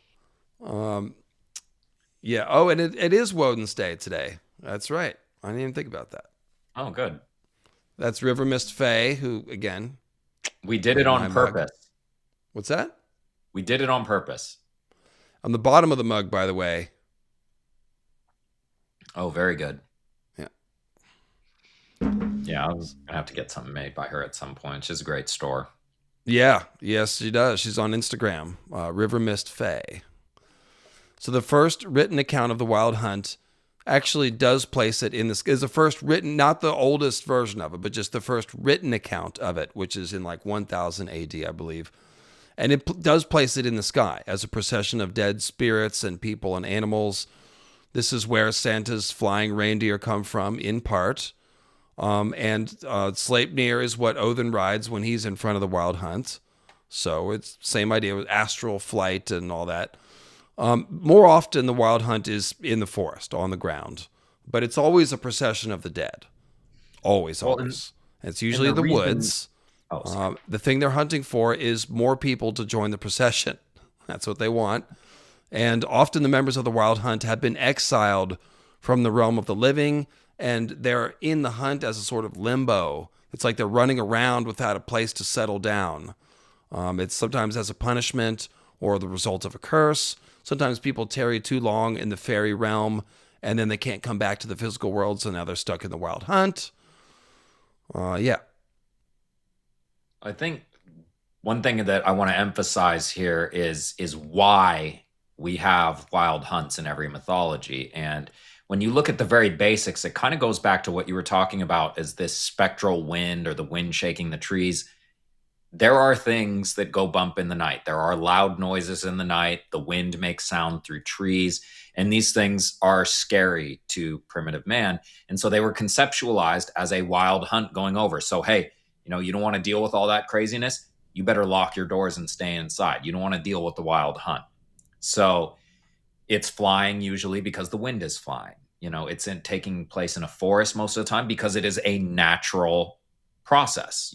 These noises and these scary things, they're part of the natural world. The woods are how we contextualize the natural world. And so all of these people are, hunting through the woods, but they're not hunting for game. Like you said, they're hunting for souls. And so you mentioned, Santa's flying reindeer come from that. That's the Christian sanitized version of it. And one thing that you talked about very early on was how the devil's bluster being a Santa or being a Satan thing in medieval plays, and how that got kind of changed into ho, ho, ho from o, o, o for Santa Claus. And that's because Santa Claus is basically two parts of the Green Man, the Santa part, and then the other part that's more like Pan. And that's why usually Satan just looks like red Pan. So when you're taking apart the Green Man, this guy who's, running the wild hunt, you take one half of it and you put him in the underworld, and the other half is Santa. And now you have like a nice version of the wild hunt where he still has antlered animals. They're all named after different ideas of nature, right? You have Comet and Donner and Blitzen, which means thunder and lightning. Listen, Sean, there's thunder happening outside. It never thunders in California. There is thunder. I'm hearing it right now as we're talking. It was very windy last night. I'm afraid that the veils are thin, and we have summoned the thunder with this 3.5 hour shaman stream that we are doing here. Yeah, you talk too much about it. They noticed you, It never thunders in California, bro. Hear. Never. It's so loud. Oh, it's crazy. Twice a week here. Oh yeah, I grew up on the East Coast. We had thunderstorms regularly, but yeah. So okay, so you hit a bunch of points there, and just to fill in a couple that we went past, the Wild Hunt frequently has animals in it, and horses and dogs are the most common. Right. The leader is almost always riding a horse. Frequently, it is a black horse, and sometimes it's a full-on demon horse that eats people. So the whole experience is terrifying. Again, Odin's name, Ig, meaning terror. And it's kind of like a Bigfoot thing, Sean. It's like you sometimes see it out of the woods, and it should be cause for concern. Catching a glimpse of the wild hunt is often a death omen for you or someone close to you, meaning you might be joining the hunt soon. Well, in Bigfoot, we should really understand what Bigfoot is doing something similar. Like if you saw somebody who lives alone in the woods and he's to stay warm, he's wearing a bunch of animal furs and he's on a mainly meat diet because he's a hunter, he might be a giant guy in furs. He might look like Bigfoot. That's old Harry Howell. Yep, living Yeah. back to going back to nature. And so we've mentioned the Hothu a couple times. The oldest form of the wild hunt seems to be a Proto-Indo-European legend about wild, frenzied spirits of the dead called the Hothu. And it's just like what you said, Sean. This is the explanation for the wind and the things that go bump in the night and all that stuff. So those must be the spirits of the dead. Originally, it was just a pack of wild, mad spirits, frenzied spirits. And Hothu is the same word as the Norse Other. It is the older version. So that Norse word that means frenzy comes from Hothu. So they are the frenzied spirits. Eventually, these nameless spirits become personified into one wild huntsman, who is the leader of the hunt, who is Odin. That character acts as a psychopomp, escorting or more often even chasing the spirits of the deceased into the afterlife. And frequently the leader of the wild hunt is actually driving it from behind. Isn't that right? Yes. Yeah. And like we said, it's almost always when it's a man, it's basically always Odin. All roads lead back to Odin. Sometimes though it is a winter queen figure, and that plays into some archetypes that we're messing with as well, like Frau Harley, and sometimes they're more crone-like. Sometimes they're just, nobles who said that hunting is cool and heaven can wait and I don't care. And so they get cursed into doing the wild hunt forever. Like you said, it's often a curse that they have to do it. And we see it even in Japanese Shinto mythology. There is a storm of spirits from the other world who are looking for souls to come with them. In Hawaii, they have the wild army that comes through with drums and all these things. And if you get in their way, they'll bring your spirit with you and leave your body, and you die. So, this is something correct. Yeah. It's happened to me a couple of times, but yeah, it's something that is common to humanity and we respond the same way. And so, of course, this figure, before it was Odin, it was Wodnaz and Wode and Woden and Other. These words are all related. So there's different versions of it. The Old English version is Wotan instead of Woden. So there's a whole etymological relationship there. I do recommend the Kraken Ford channel if you have not watched him. He is complete expert in mythology. He's one of the people working on the official database that sort of records all the myths and categorizes the different archetypes and mythemes. So if you don't know about his channel, check it out. It's Crecgan, Kraken Ford, and he's masterful. He's got a couple about Odin and the Wild Hunt in particular, which I watched and drew from, and which are very, very good. So I recommend that. And so it's sufficient, basically, for us to understand for today that the oldest known leaders of the Wild Hunt appear to be older forms of Odin, more or less. And so as PIE culture and mythology spread across Europe, many different figures came to lead some version of the Wild Hunt, but all of them will have certain things in common. So King Arthur leads the Wild Hunt, and he is a mystical king who defeats death in a Jesus-like fashion, yes? Yeah, well, and you can go further with that because it come from the other end of, green men with Gawain and the Green Knight symbolizing the change of seasons and all that. So yeah, it's King Arthurian mythology is very conscious of these themes, and the Wild Hunt is addressed directly. Like it's not a symbol, it's not a metaphor. They literally have a hunt. So it's him doing Odin things, him doing King Under the Mountain things, him being a mystical leader. It just slots in very well, and so they put it in there. And something I really like, that one of the first times you were analyzing dunk an egg, is that when you do the sworn sword, you clocked Watt's wood as a reference to Wotan, one of the early foresty wanderer type Odin guy. And of course, what happens? We have a Winter Queen figure hunting them through Watt's wood, and they burn it down. And so there's a wild hunt element of that. I didn't think about that. Yeah, that's true. So another leader of the wild hunt would be Saint Nick, who obviously became part of the Santa Claus legend, and this is how Santa Claus became a wild hunt member in part.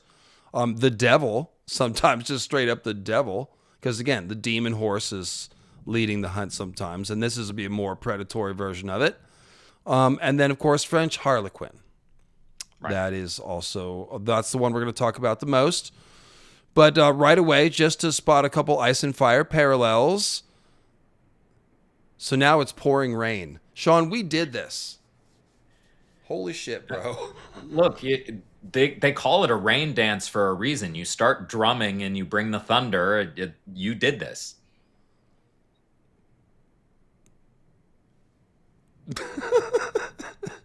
But yeah, I mean, right. Saint Nick, that's another thing that was in one of your early podcasts, is that Nick is a name for the devil. So when we separated out the two versions into the devil and Santa Claus being Saint Nick is one of those versions. So I was going to mention this earlier when you said this, but yes, the Krampus is where Krampus comes in. Many traditions involving Krampus, you'll have Santa and Krampus, and this is good cop, bad cop. Good kids get gifts from Santa. The bad kids get stolen by Krampus. And so this is just a bifurcation of the motif here. Yeah, just like you're saying.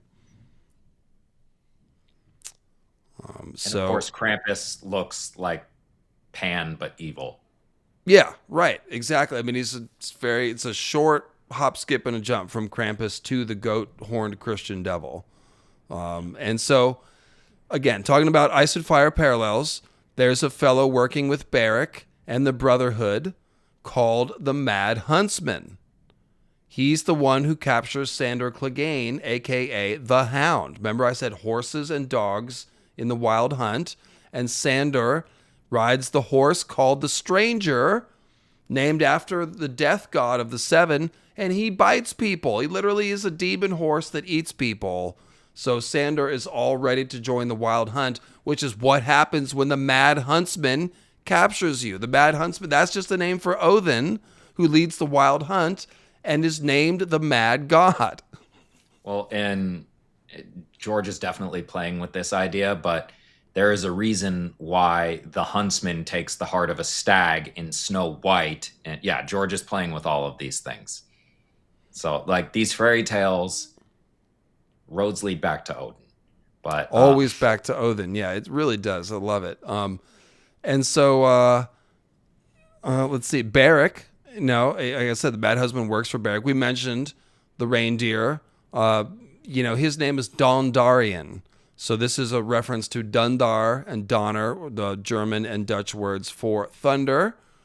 And another of the reindeers named Blitzen, which means lightning, and Beric is the lightning lord.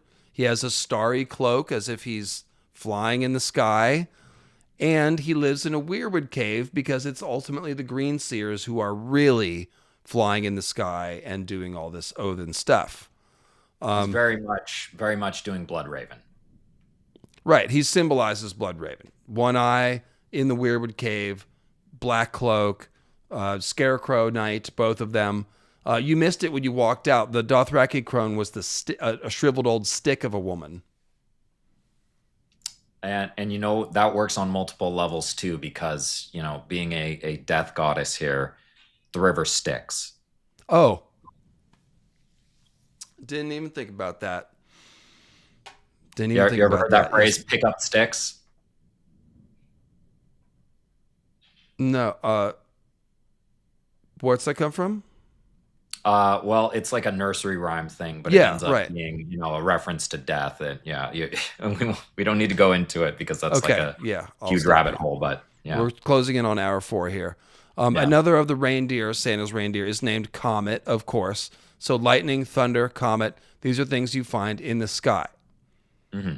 And of course, Beric, he's named Thunder and Lightning, and he has a fiery sword, which is a symbol of the comet.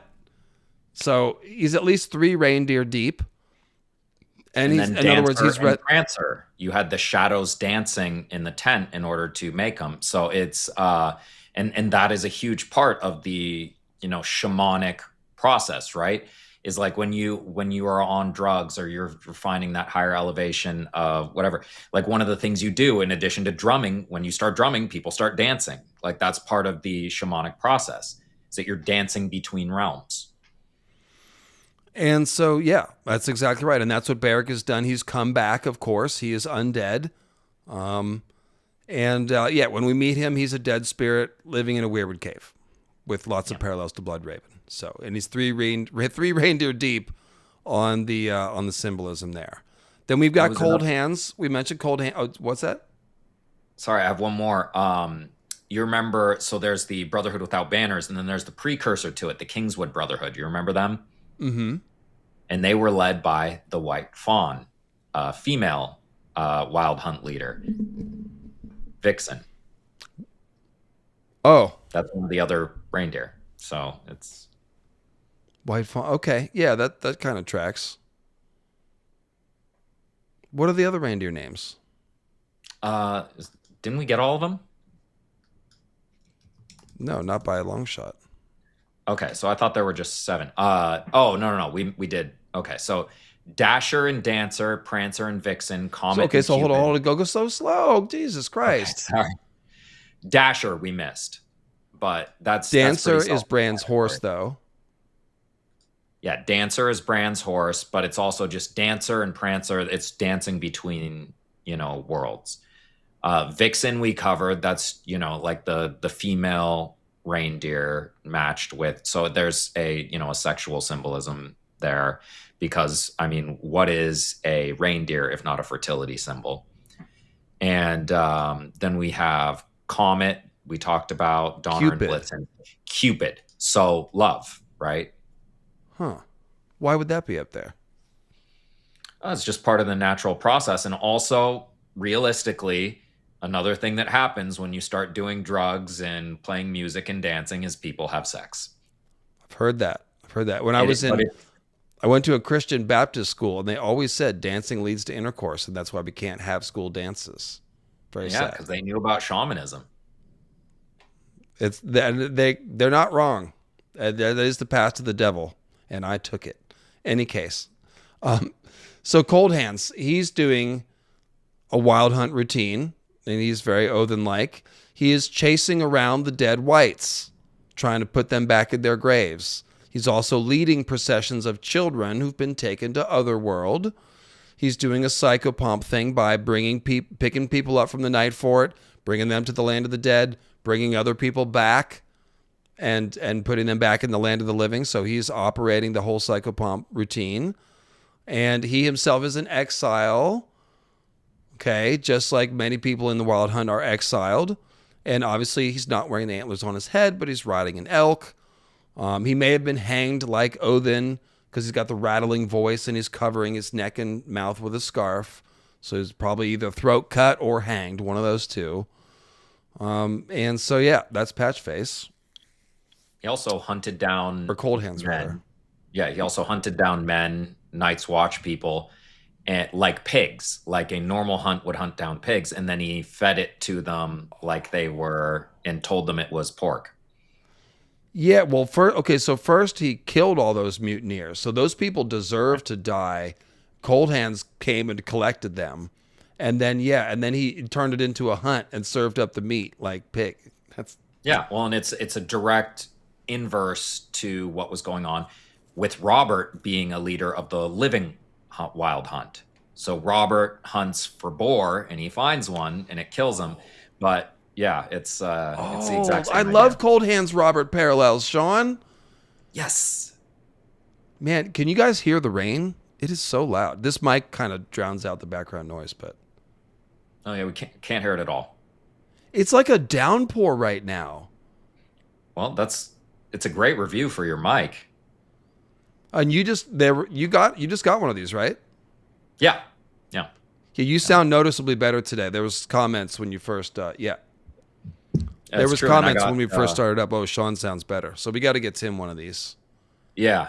Well, and it's all of the video in my new video is on this mic. The audio I had to record earlier in order to get it out in time, but and you can tell the difference in quality when I'm just doing audio and have other stuff on the screen, and when I'm on video in my new video. Like, I feel a little weird about it, but I did need to get a Christmas video out before Christmas. So, Indeed, that is the time to do it.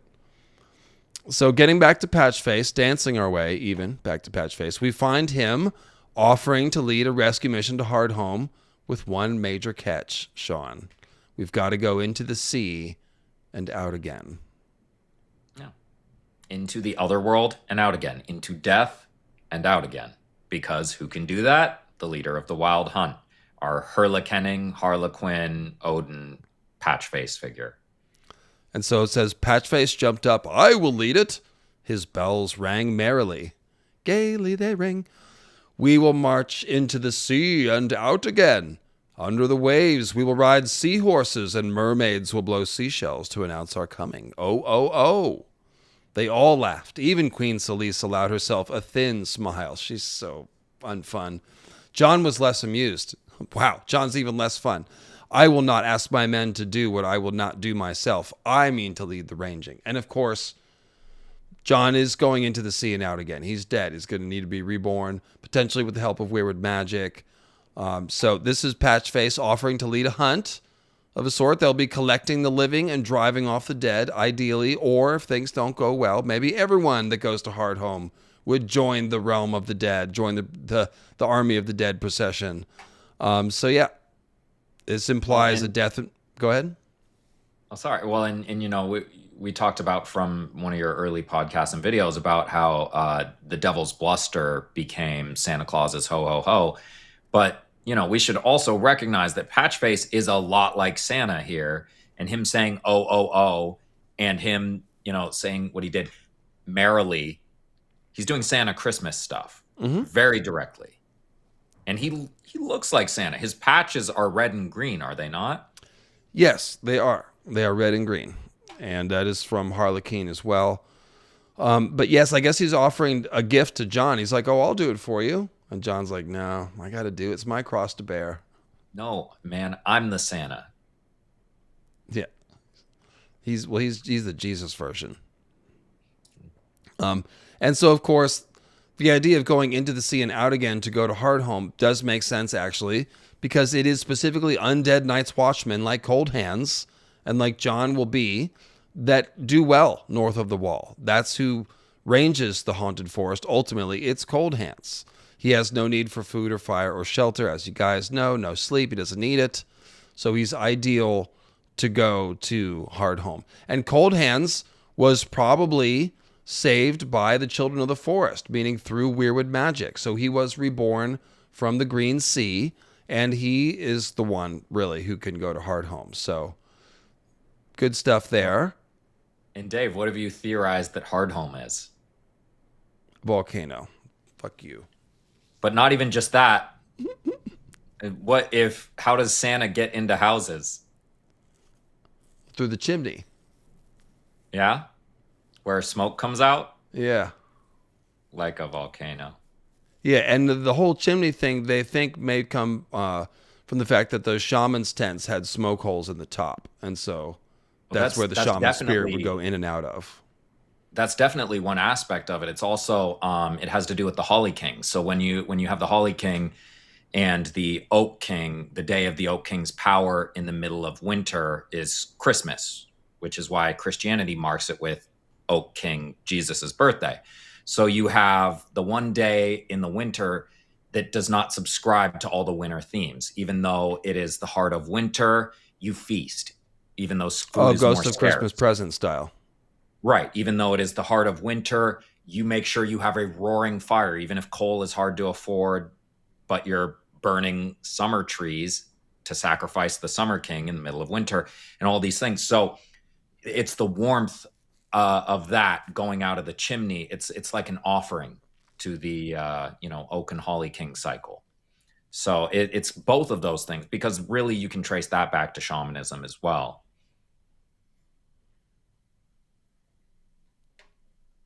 Yeah, it's just wait, what? Explain. So one of the things that you do a number of things in order to go into the other world, right? And one of the ways that they contextualize the Holly King and Oak King not being there is sometimes they kill each other and are reborn. Sometimes they're just hibernating or in an other world, right? So because only one of them can be the king at a time, and then they swap. So going between the worlds requires you do drugs and get the drums, go dancing, but there are also offerings that you make, right? So Odin, in order to get the ability to transport, he has to offer up his body, right? So like giving offerings in a shamanic sense, you have to give something up to get something. So you sacrifice, you burn the summer trees for warmth in the winter. You burn the, it's always, so when the smoke is essentially the result of that offering. So that offering to the of the Summer King to the Winter King, it's it can be traced back to shamanism. It's what you give up. Right. Just think about Santa going up and down the chimney. Essentially, it's like climbing the tree. It's the same thing. It's Right. the smoke that connects the ground and sky, and he's sort of going up and down that column. Yeah, like the shaman going in and out of the tent. Yeah, and food is scarce, and so we give Santa offerings of milk and cookies. So these are all winter king, summer king dichotomies. I see. That does make sense. So when we think about going back to the Patchface quote, there's a deeper archetypal implication here with the mad shaman green man guy promising to lead the Night's Watch into the weirwood net sea and out again. This is a clue about the original Watchmen having been zombies reborn from the Green Sea, like Cold Hands. And of course, I believe that's what the Last Heroes crew were. They were all zombies. Check out the Cold Hands video and the Symbolism of the Night's Watch video. You were on that Symbolism of the Night's Watch stream, weren't you? Yes, yeah, and it was calling back to your whole what was the compendium? The weirwood. Was it the weirwood compendium? Yeah, and you had a video on that. Green zombies too. Yeah, and the Corn Kings of all that stuff.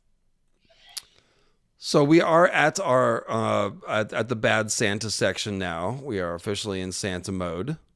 Ruh-roh. And so we are going to talk about Harlequin here in detail.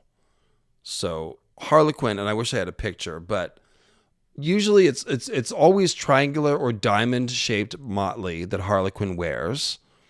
And sometimes I've seen it's red and black, sometimes red and green and black. Those are the colors you're going to see. And this is the French version. And basically this happened. This is the Wild Hunt story. It is. Hang on. Harlequin. Yes, Harlequin. That's the Wild Hunt leader from British folklore, which fed back into Northern French folklore, and that's how this happened. King Hurla, he's got a little bit in common with the stories of like Bran the Blessed, in that he goes to the land of the gods, and then when he comes back, they tell him not to get off his horse or else he'll turn to dust, and one of his companions does, and he's now stuck leading the Wild Hunt because he's in limbo or something like that.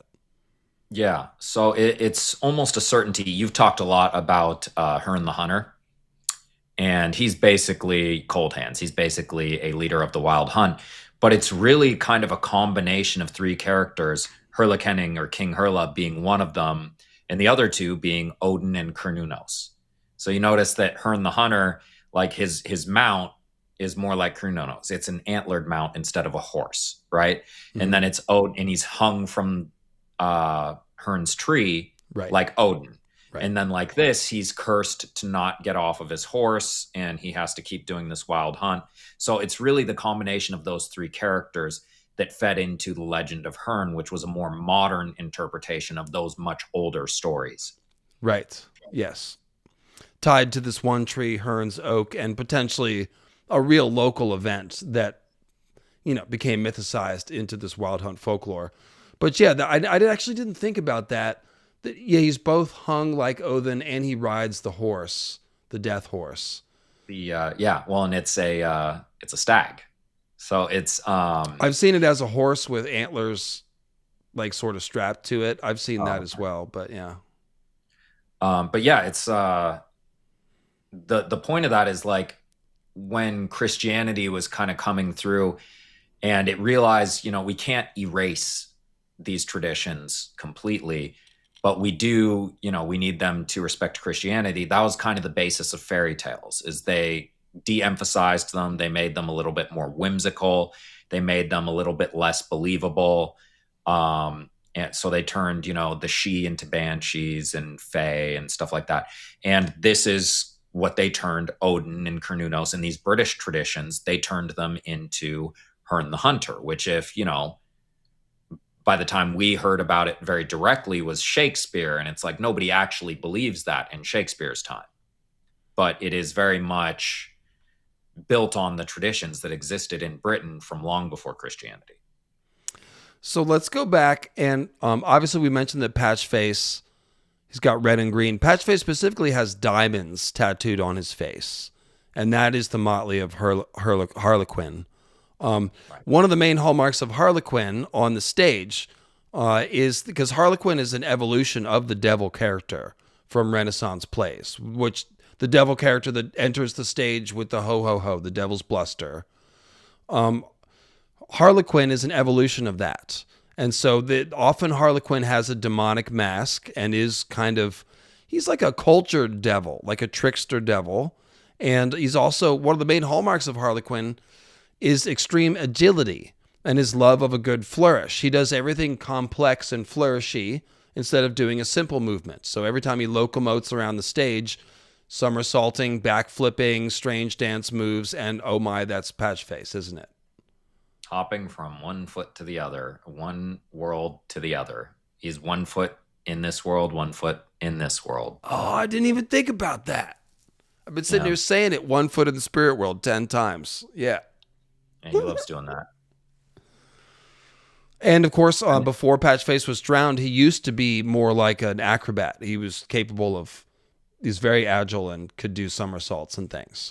So just like Harlequin. And talk about the Renaissance play and the devil and how that became Harlequin. And I'll be right back. I need to get another drink.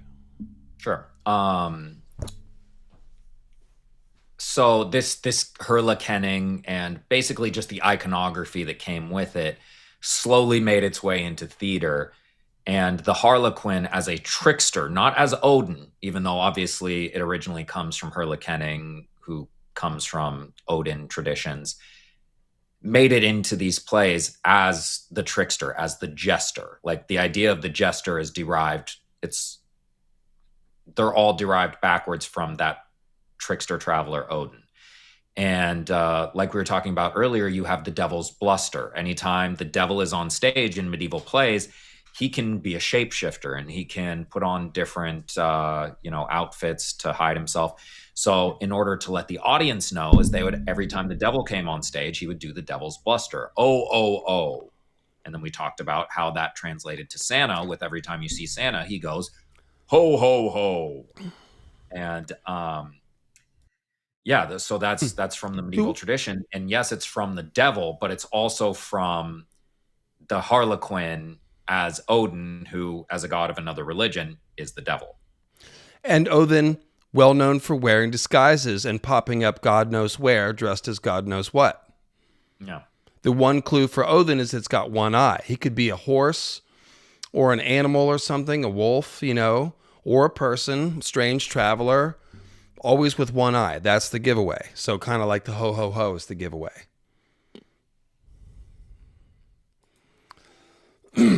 And so basically, Santa mythology in its current form really only came together in the last 200 years. That's something to understand here. So it's incorporating many elements from the Wild Hunt, which again, led by demonic spirits. And so like Sean said, This is Santa's like a cleaned up Christian version of all this older folklore. But that is why Santa has a long white beard and a pointed hat. It's Odin, you know. Well, as a funny thing is you can kind of deconstruct this jester Harlequin archetype backwards through the place we see it the most, playing cards. So like you talk about how, Odin or Santa, or like one of his reindeer is Cupid. You have hearts. You have the diamonds of the Patchface. You have the diamonds, right? That's another one of the suits. The clubs is meant to be a fleur-de-lis because it made its way into French iconography, and that's how it became the Harlequin. And so we have the clubs basically representing the most ubiquitous symbol of France from a not sigil, what is it, coat of arms perspective. And then you have the spade, and I'm blanking on the reason for that, but it's the same idea as you trace it back through the wild hunt, through Odin, through the jester. Like you can spades build perhaps it for digging the graves. Maybe I can't remember because obviously spade you dig with a spade, but I can't remember if that was the reason for it. Somebody in the chat may help us. If it's related to the wild hunt, that would be it, because we're all talking about the procession of the dead, so we got to dig them graves. That makes sense. Yeah, a little Sandor Clegane. Yeah, grave digger. He's a grave digger. Exactly. Well, and he rides a horse, but he is a hellhound, and all these wild hunt people have hellhounds. Yeah, the hellhounds and the black horses and black dogs. That's like what you'll see in the wild hunt. So it's very strange. The hound is awesome. And it makes sense. Again, this is George Cooking taking Cerberus from Greek myth and combining it with the hellhounds and the wild hunt and sort of rolling it all together because he's just really good at this stuff. David, Sandor Clegane, Santa Claus. Oh. Yeah, a little bit. And I mean, he has the burned side of his face instead of the patch thing, but it's the same idea. It's a bunch of red patches, on he got burned coming down the chimney. Yeah, that's the only reason. He did actually get burned in a fireplace. Yeah. On a brazier, close enough. Because he was playing with a toy. Oh, Santa. Oh no. Oh no. Oh no! Oh no! A toy knight. It's like it's the modern version. Is he's playing with army men? The little green army men. Yeah. His brother got pissed off and shoved his face in the fireplace. Screw you, Santa.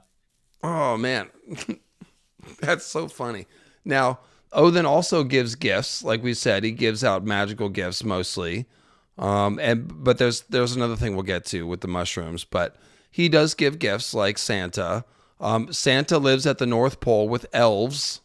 So it kind of just sounds like Norse mythology in general, right? But Odin, of course, does live in the north. I mean, it's what we're talking about here. So then we've got Santa. Okay, so Santa, again, is sanitized, but the older Nick traditions have that Krampus figure. So they got the good cop, bad cop thing. So you can see that sort of demonic undertone there. Again, I'll mention Cold Hands and the way he leads children around and works with the elves at the North Pole. And now all I can think of is Sandor Clegane with, Arya and Micah and Sansa.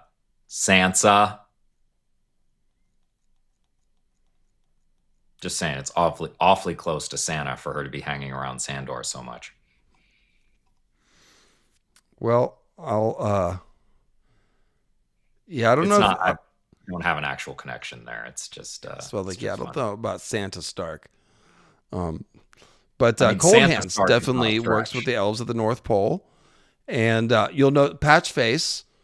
He's always followed around by Shireen, so he's leading processions, and he leads processions in a couple quotes too. So he's not only into the sea and out again, but when they're marching across. When there's some line about, I thought I put it in here. Yes, I did. I did. It's coming up. I totally did. Okay, we'll get there. So the other demonic component to all this is the fact that the Christian devil, was developed in part as an attempt to criminalize and stigmatize worship of the green man in Europe. So they took the green man, they turned him, sinister looking, and that's how we have a goat-legged, satyr-like devil. So it's bad Pan, like we've been talking about. And we've already mentioned this stuff. Yeah, Odin having overlap with Cernunnos. They're all psychopomps, dying and resurrecting gods, given to wildness and frenzy. And basically, Green Man and Cernunnos folklore of the Celtic world, it developed from some of the same PIE stuff that Odin did. And that's why later European cultures eventually linked the devil and leaders of the wild hunt. So Melisandre glimpses Patchface in her fires, and this depicts him in a more demonic light, akin to the devilish side of Harlequin or the demonic leaders of the wild hunt. Go ahead and read this one. Sir Malagorn offered his arm, and Queen Celise took it stiffly. Her other hand settled on her daughter's shoulder. The royal ducklings fell in behind them as they made their way across the yard, marching to the music of the bells on the fool's hat. Under the sea, the mermen feast on starfish soup, and all the serving men are crabs, Patchface proclaimed as they went. I know. Oh. I guess it shouldn't surprise me that you have such a good Patchface voice, but I particularly enjoyed that, Sean. Only when the hat is on. It was excellent. So yeah, he's leading the procession, because that's what he does. And then after he gives a mad declaration about the starfish soup, it says, Melisandre's face darkened. That creature is dangerous. Many a time I have glimpsed him in my flames. Sometimes there are skulls about him, and his lips are red with blood. God, and she is absolutely the winter queen who runs the wild hunt. No wonder she doesn't like Patchface. That's a rivalry between the winter queen who runs the wild hunt and Odin. I mean, and she's the one who kind of like John ends up loving her, or John's hound, Ghost, ends up loving her, his hellhound, and Val, who both of those people are winter queens who run the wild hunt. So of course the hellhound would love them. Ghost is just a ladies' man. That's the thesis. Yeah, he does. I didn't notice until you pointed it out. But yeah, so this is Patchface, kind of like Krampus, essentially, here. And yeah, so this is, like I said, I know we probably spent more time on shamanism than Santa. We got more Santa coming still. But as you can see, Santa leads back to shamanism anyway.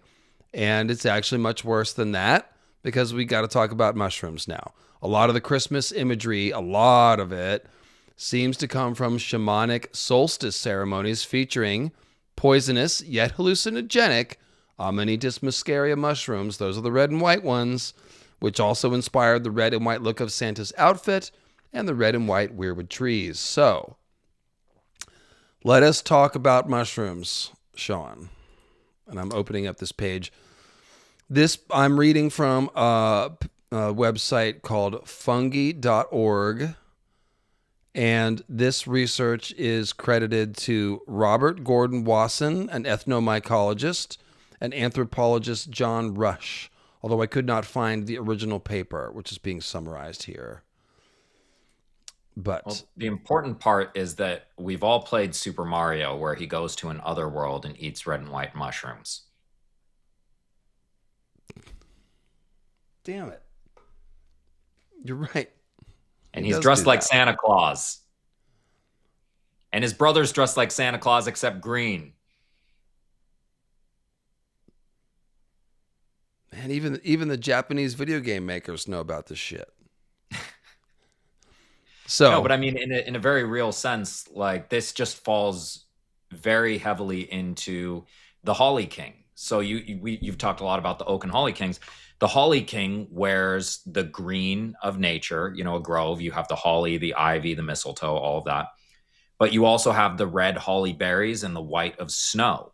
So when you have red, white, and green, Santa's colors, Christmas colors, winter colors, essentially, it's Holly King stuff. So this, red and white hallucinogenic mushroom, yes, it fits very well into the shamanic Santa Holly King motif. I completely forgot about the fact there's another fool named Mushroom. Yeah. No, he's great. There's one called Jingle Bell. There's one called Mushroom. Moon Boy. How's Moon Boy fit in? So it's the Wild Hunt has the moon at its back. So when you are, so like a lot of times when you see pictures of Santa, you'll see the sled and the reindeer with the moon behind it, like it's backlit. It's the same Moon thing. Boy is particularly acrobatic too. We talked about this in the Oleta stream. And he's chubby, like Santa. But yeah, it's also, I mean, you see it everywhere. It's what they were making fun of when you have Amblin Entertainment, Steven Spielberg's production company, and it's E.T. on the bike with the kid with the moon behind it. Mm-hmm. Santa. Oh. It's Wild Hunt. And that's what they were doing. They were a bunch of kids on their bikes flying through the woods. Oh, yeah. Absolutely. Absolutely. What about Butterbumps?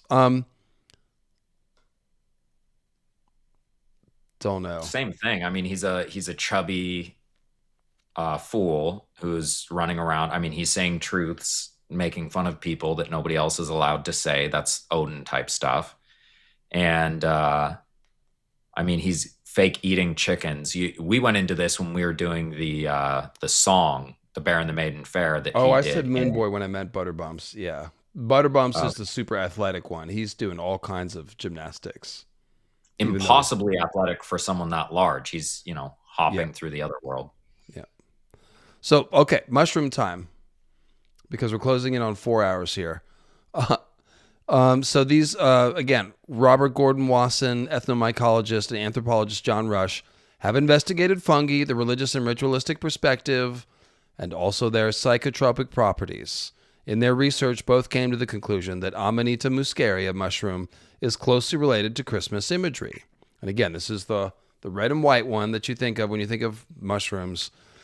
Hundreds of years ago, it was found that the winter solstice ceremony of the indigenous people of the North Pole, they're talking about Siberian people here, especially the Koryaks of Siberia and the Kamchadalis. I wonder if that's the same root word as Kamchatka Peninsula, probably. Had similar traditions to the ones of the last century's Christmas Eve. So, in the ancestral communities of the Arctic, the winter solstice, which occurs on December 21st, was a ceremonial and festive date. Rituals were conducted that were guided by shamans who collected the Amanitas muscaria mushroom, also called fly agaric, which has powerful hallucinogenic properties. And I forgot to change my hat. So it's the same picture. It is. So fly agaric, shout out fly Alaric Stark, which has powerful hallucinogenic properties, like I said. Okay, so Amanitas muscaria is striking and characteristic in appearance with its red hat with white dots. It grows in the ground near trees such as birch and pine. The latter, pine trees, for the indigenous people of the North are trees of life because they're evergreens, obviously, and they have a name that relates to their great height. Therefore, the place where the fly agaric mushroom grew was a place of particular value. The toxicity of the Amanitas muscaria when ingested is high, so before taking it, they had to dehydrate them, the mushrooms that is, on the branches of the pine trees.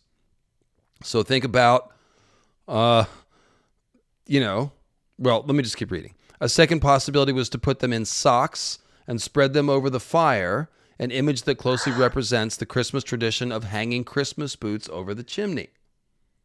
Or, hanging stockings by the fire. Yeah, well, that's what we're talking about, yeah. Oh, is that? Okay. I guess. Yeah, the stockings by the chimney, or by the mantle, really. Okay. By the fireplace, exactly. So all the ornaments on the Christmas tree are mimicking these mushrooms laid out on the pine branches to dry. Well, in the top of a mushroom is called a head. So when you have, Santa wearing a headdress that's red and white, he's a mushroom. He's a mushroom man. That's the whole point. Exactly right. And so the reindeer were of great help in reducing the toxicity of the mushrooms. It's getting a little bit gross, but just bear with me. Because the reindeer can eat Amanita muscaria without suffering the effects of its venom. So they got some tripping ass reindeer up there. So therefore the urine of the reindeer was used, since they had already filtered the harmful components of the mushroom out, but it still maintains its hallucinogenic effects. So the shaman, after the shaman had either ingested the mushrooms or drunk the urine of the reindeer, the hallucinations and reactions of the Amanita began, such as feelings of joy, desire to sing, increased muscle tone, so any physical effort was easier to perform. It might be an adrenaline thing. I'm not sure about the credibility of that right there. Let's see. Thank you for the gifted membership, Steve. The legend says that during their trips, the shamans managed to see the future of the community, and so they could turn into animals and fly towards the North Star in search of knowledge to share with the rest of the people. At the end of their hallucinogenic experience, they would return to the group in their yurt, the type of housing typical of inhabitants of that region, and met with the important men of the town to begin with the solstice ceremony, and they could share their visions with the community. So the shaman's psychotropic journey, they are believed to be related to the idea that Santa Claus travels with his sleigh and reindeer through the skies to deliver gifts. The gift given by the shamans was the knowledge that the mushrooms gave them, in addition to sharing portions of it among those present. So another similarity with Christmas imagery is that the entrance to the yurts, I mentioned this, the hole in the roof, because the main door was covered with snow. Thus the shaman made his appearance descending from the highest part of the house, similar to Santa Claus. And man, these mushrooms are huge. I can't show you this picture because of the way I have the screen set up. It's like the size of your hand. Sorry, what? I said, but no, I can see it. I can see the picture, though. I'll verify. It's huge. Huge. I had no idea they were that big. This is probably a really good time to remind everybody that Bloodraven literally has a mushroom growing out of his face. Yes, he does. So it's like having Santa's hat on top of his head, except more shamanic. Well, and the bigger point is that the weirwood trees look like mushroom caps, and the weirwood organisms function like mushrooms.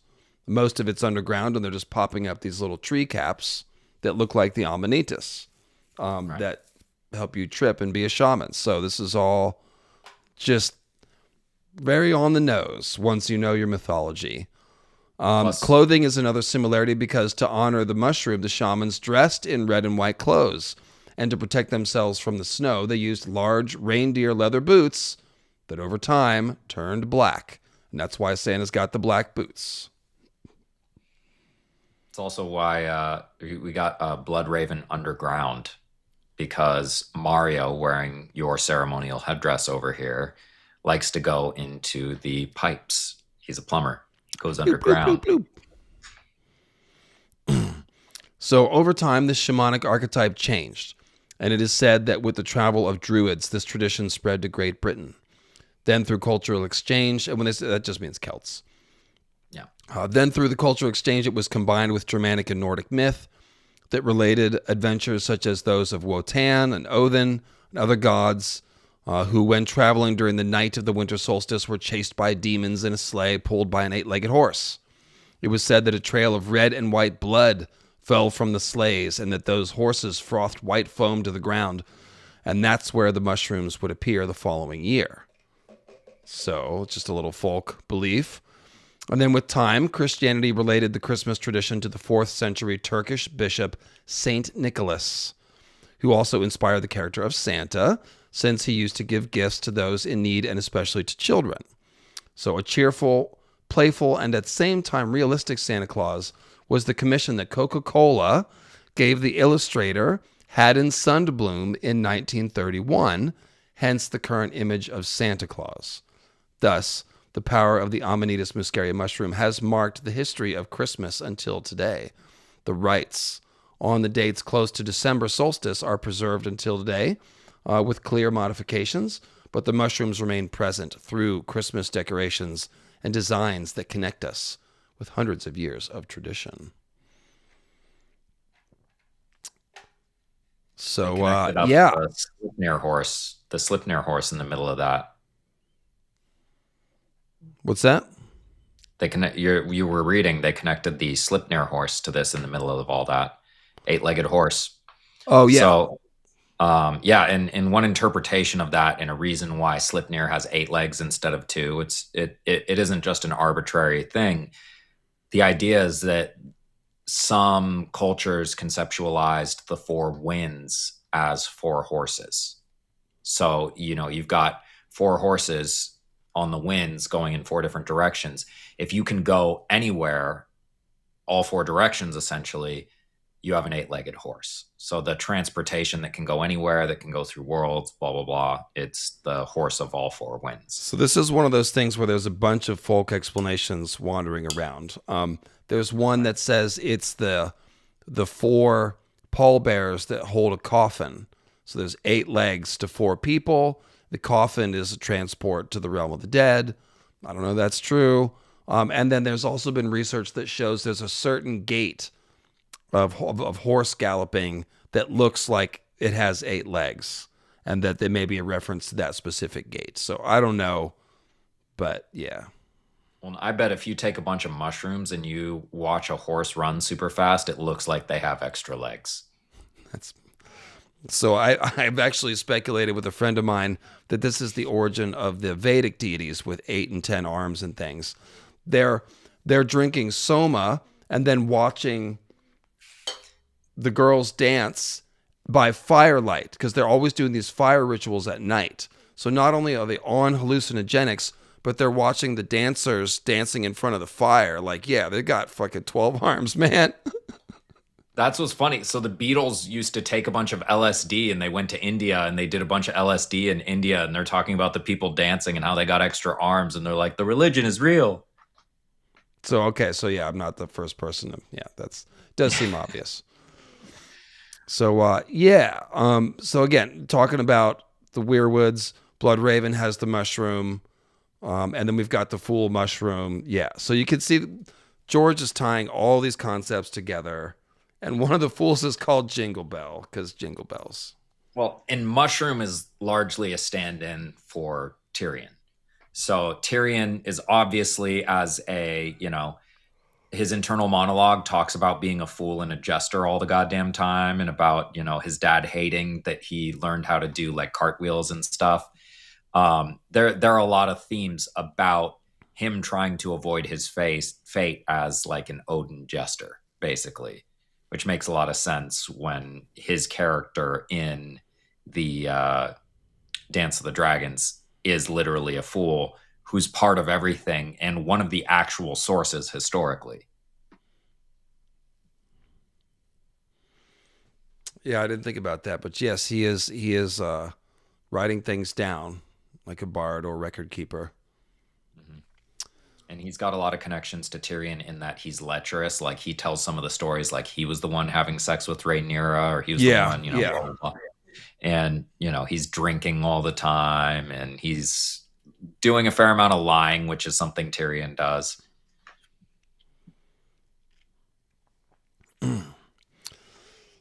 Well, yeah, your math on the 4 winds isn't adding up. If there's 4 horses for each direction, there'd be 16 legs. 16 legs. But that's, it's less literal and more of like 4 horses. I don't know. I don't know how it works, but that was the conceptualism that I heard. I don't really know how it works. Maybe it can go forward and backwards, so it's got 2 sets of legs. I like the coffin one, but I'm not sure. That one didn't seem to have a clear answer to me. All right. Well, questions, concerns, comments. Like that's rinsed that one out pretty hard. You can see why I was struggling to contain these ideas in a produced essay. I would have been moving at a breakneck speed. I much preferred slowing down and doing it this way. So thanks for bringing everything that you brought today, Sean. Definitely expanded this out. And yeah, if anybody's looking for some content to listen to on a long road trip back after a Christmas break or something, I think we gave them. Oh, yeah. Oh, and I appreciate it because I didn't know as much about the shamanistic side of this, so it was nice to kind of connect this up to. I've spent a lot of time on the wild hunt, so it was nice to kind of contextualize that, so I appreciate it. Yeah. Mad Huntsman. Let's see, what other wild hunts do we have in Ice and Fire? There's probably a couple others. Oh, there's a ton. It's all over the place. I would say that it was a wild hunt when Sandor's the one that led the hunt for Micah. When Waymar goes into the woods in the beginning, I would say that anytime the Rangers go through the Forbidden Forest, I would say... yeah, they were hunting the wildlings, and instead they all got joined in the wild hunt, of the others. Tyrion goes into the forest to meet Oberyn, and he's not even there. And he goes in with, Bran and Braun and Pod, and there are some wild hunt things going on there. I can't remember them exactly, but I clocked it at the time. Of course, Robert, anytime he goes into a forest, he does it in the north, and then he does it again when he dies. And the first time when he does it, the Hound is with him. Second time, I don't think he is, but they're on a big hunt when Bran gets pushed out of the window too. And the hunt when they find it's not really a wild hunt, but when they're coming back from the execution at the beginning and they find the wolves in the wood, that's like the wild hunt finding their hellhounds. Yeah, I really like. I was really excited when I thought about the Mad Huntsman. I was like, wait, he's a Mad Huntsman. I know who that is. Oh no, he's perfect. And of course he has dogs. Like that's his thing, is that he trained a bunch of dogs. Is it Orys Baratheon that leads the vulture hunt? Yes. It sure as fuck is, isn't it? Yeah, and he has, one hand. So. Oh. Yeah, Baratheon leading a hunt. What do you know? Dog will hunt. Ticking. All right. Yeah, it's all over the place. It's one of the most ubiquitous concepts. And if he's going to be doing Santa and Odin stuff everywhere, he's of course doing wild hunt even more than that, because they're, in addition to all of the Odin basically always being a wild hunt, there's also the Winter Queen stuff. So Sansa is doing wild hunt stuff in different places. There are a number of characters, like Val is doing wild hunt stuff. Melisandre is doing wild hunt stuff. I was just thinking about the thing that came in the night at the night fort. That's the one that collects the Prentice boys who are shuffling after him in a procession of ghostly chains. It's the thing that came in the night. The most literal description of these evil spirits is what we just said. It's the sounds in the night. Yeah, well, in all of those stories, we did that live stream on the Legends of the Night Fort. I think that all of those legends are basically describing the same thing. So as we talk about, arson, ice axe, arsenic axe, the poison axe, Mad Huntsman has an axe. Yes. You talk about the huntsman from, Snow White. Mm-hmm. He is a huntsman with an axe. Like there's, and of course, the Mad Huntsman chopping down trees with an axe is how we're contextualizing this with a lot of the Night's Watch, like Smallwood cutting down trees. And so the chat is on Theon looking for Brandon Rickon in the Wolf's Wood. Oh yeah, and he has Ramsay Bolton and the dogs with him. Ramsay Bolton's dogs.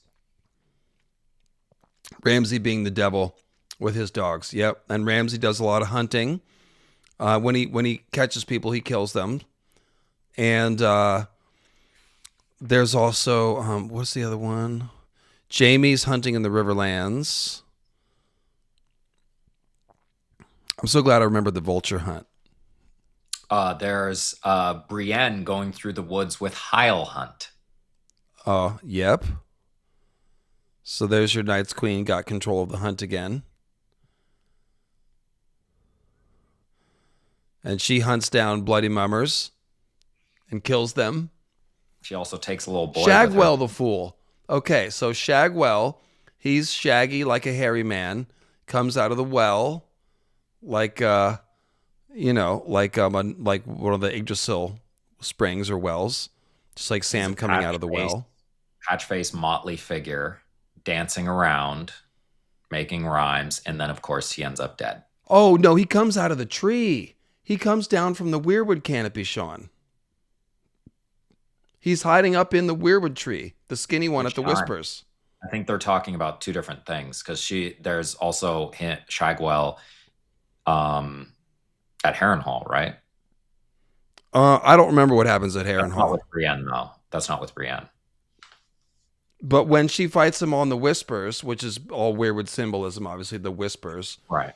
He comes down out of the tree, but his name is Shagwell. So it gives you the tree, Yggdrasil, and its wells at the same time. And he's a dancing fool who needs to be killed and buried. Yeah, that's...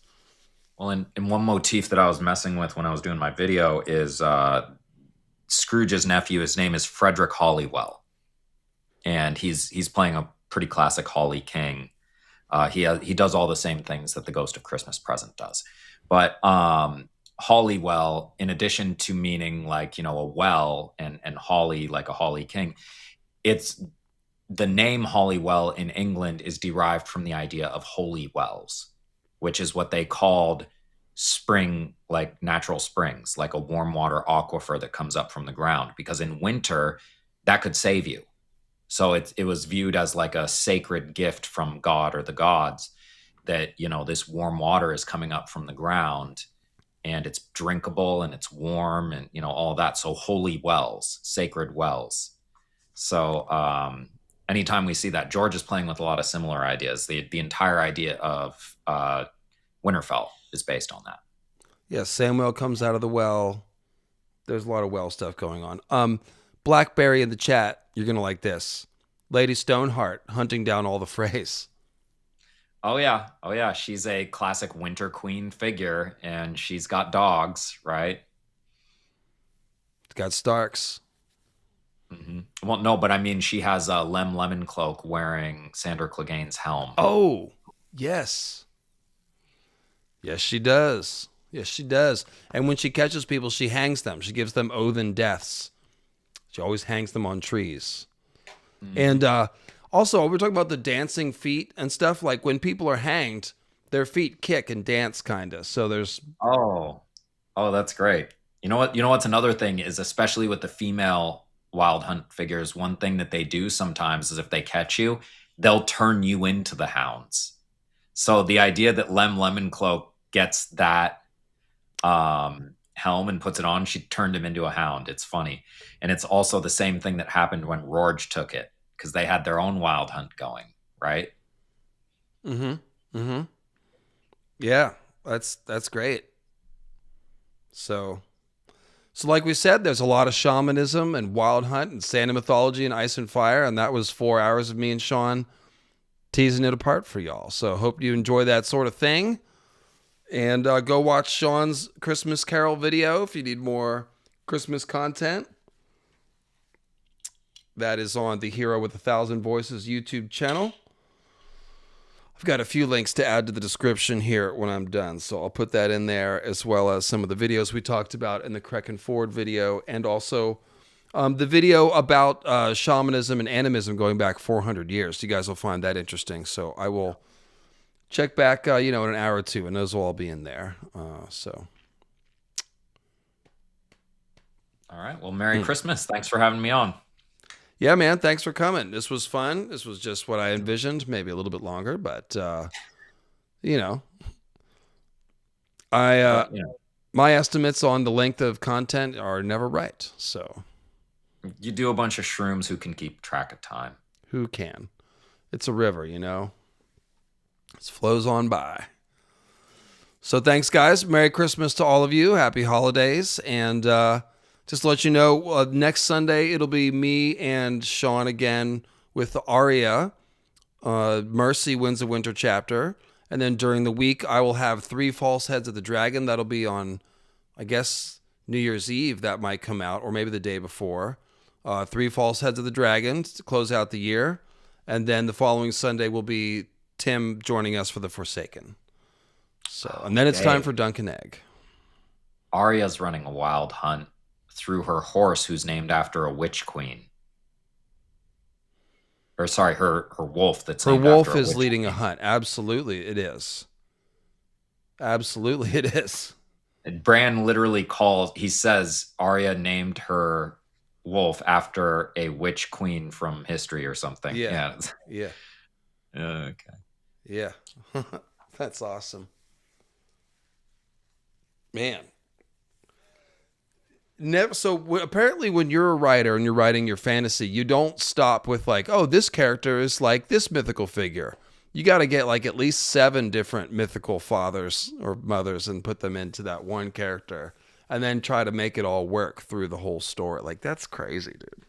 Well, and I think after you do about 3 or 4 iterations of the same archetype, the symbolism just kind of folds in on itself, and it ends up sounding like 5 or 6 other versions of it too. The reason why this is, any one pattern in Ice and Fire is obscured by the fact that there are 77 other patterns that you can follow.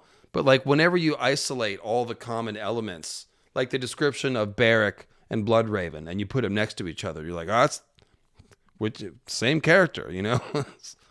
So, yeah.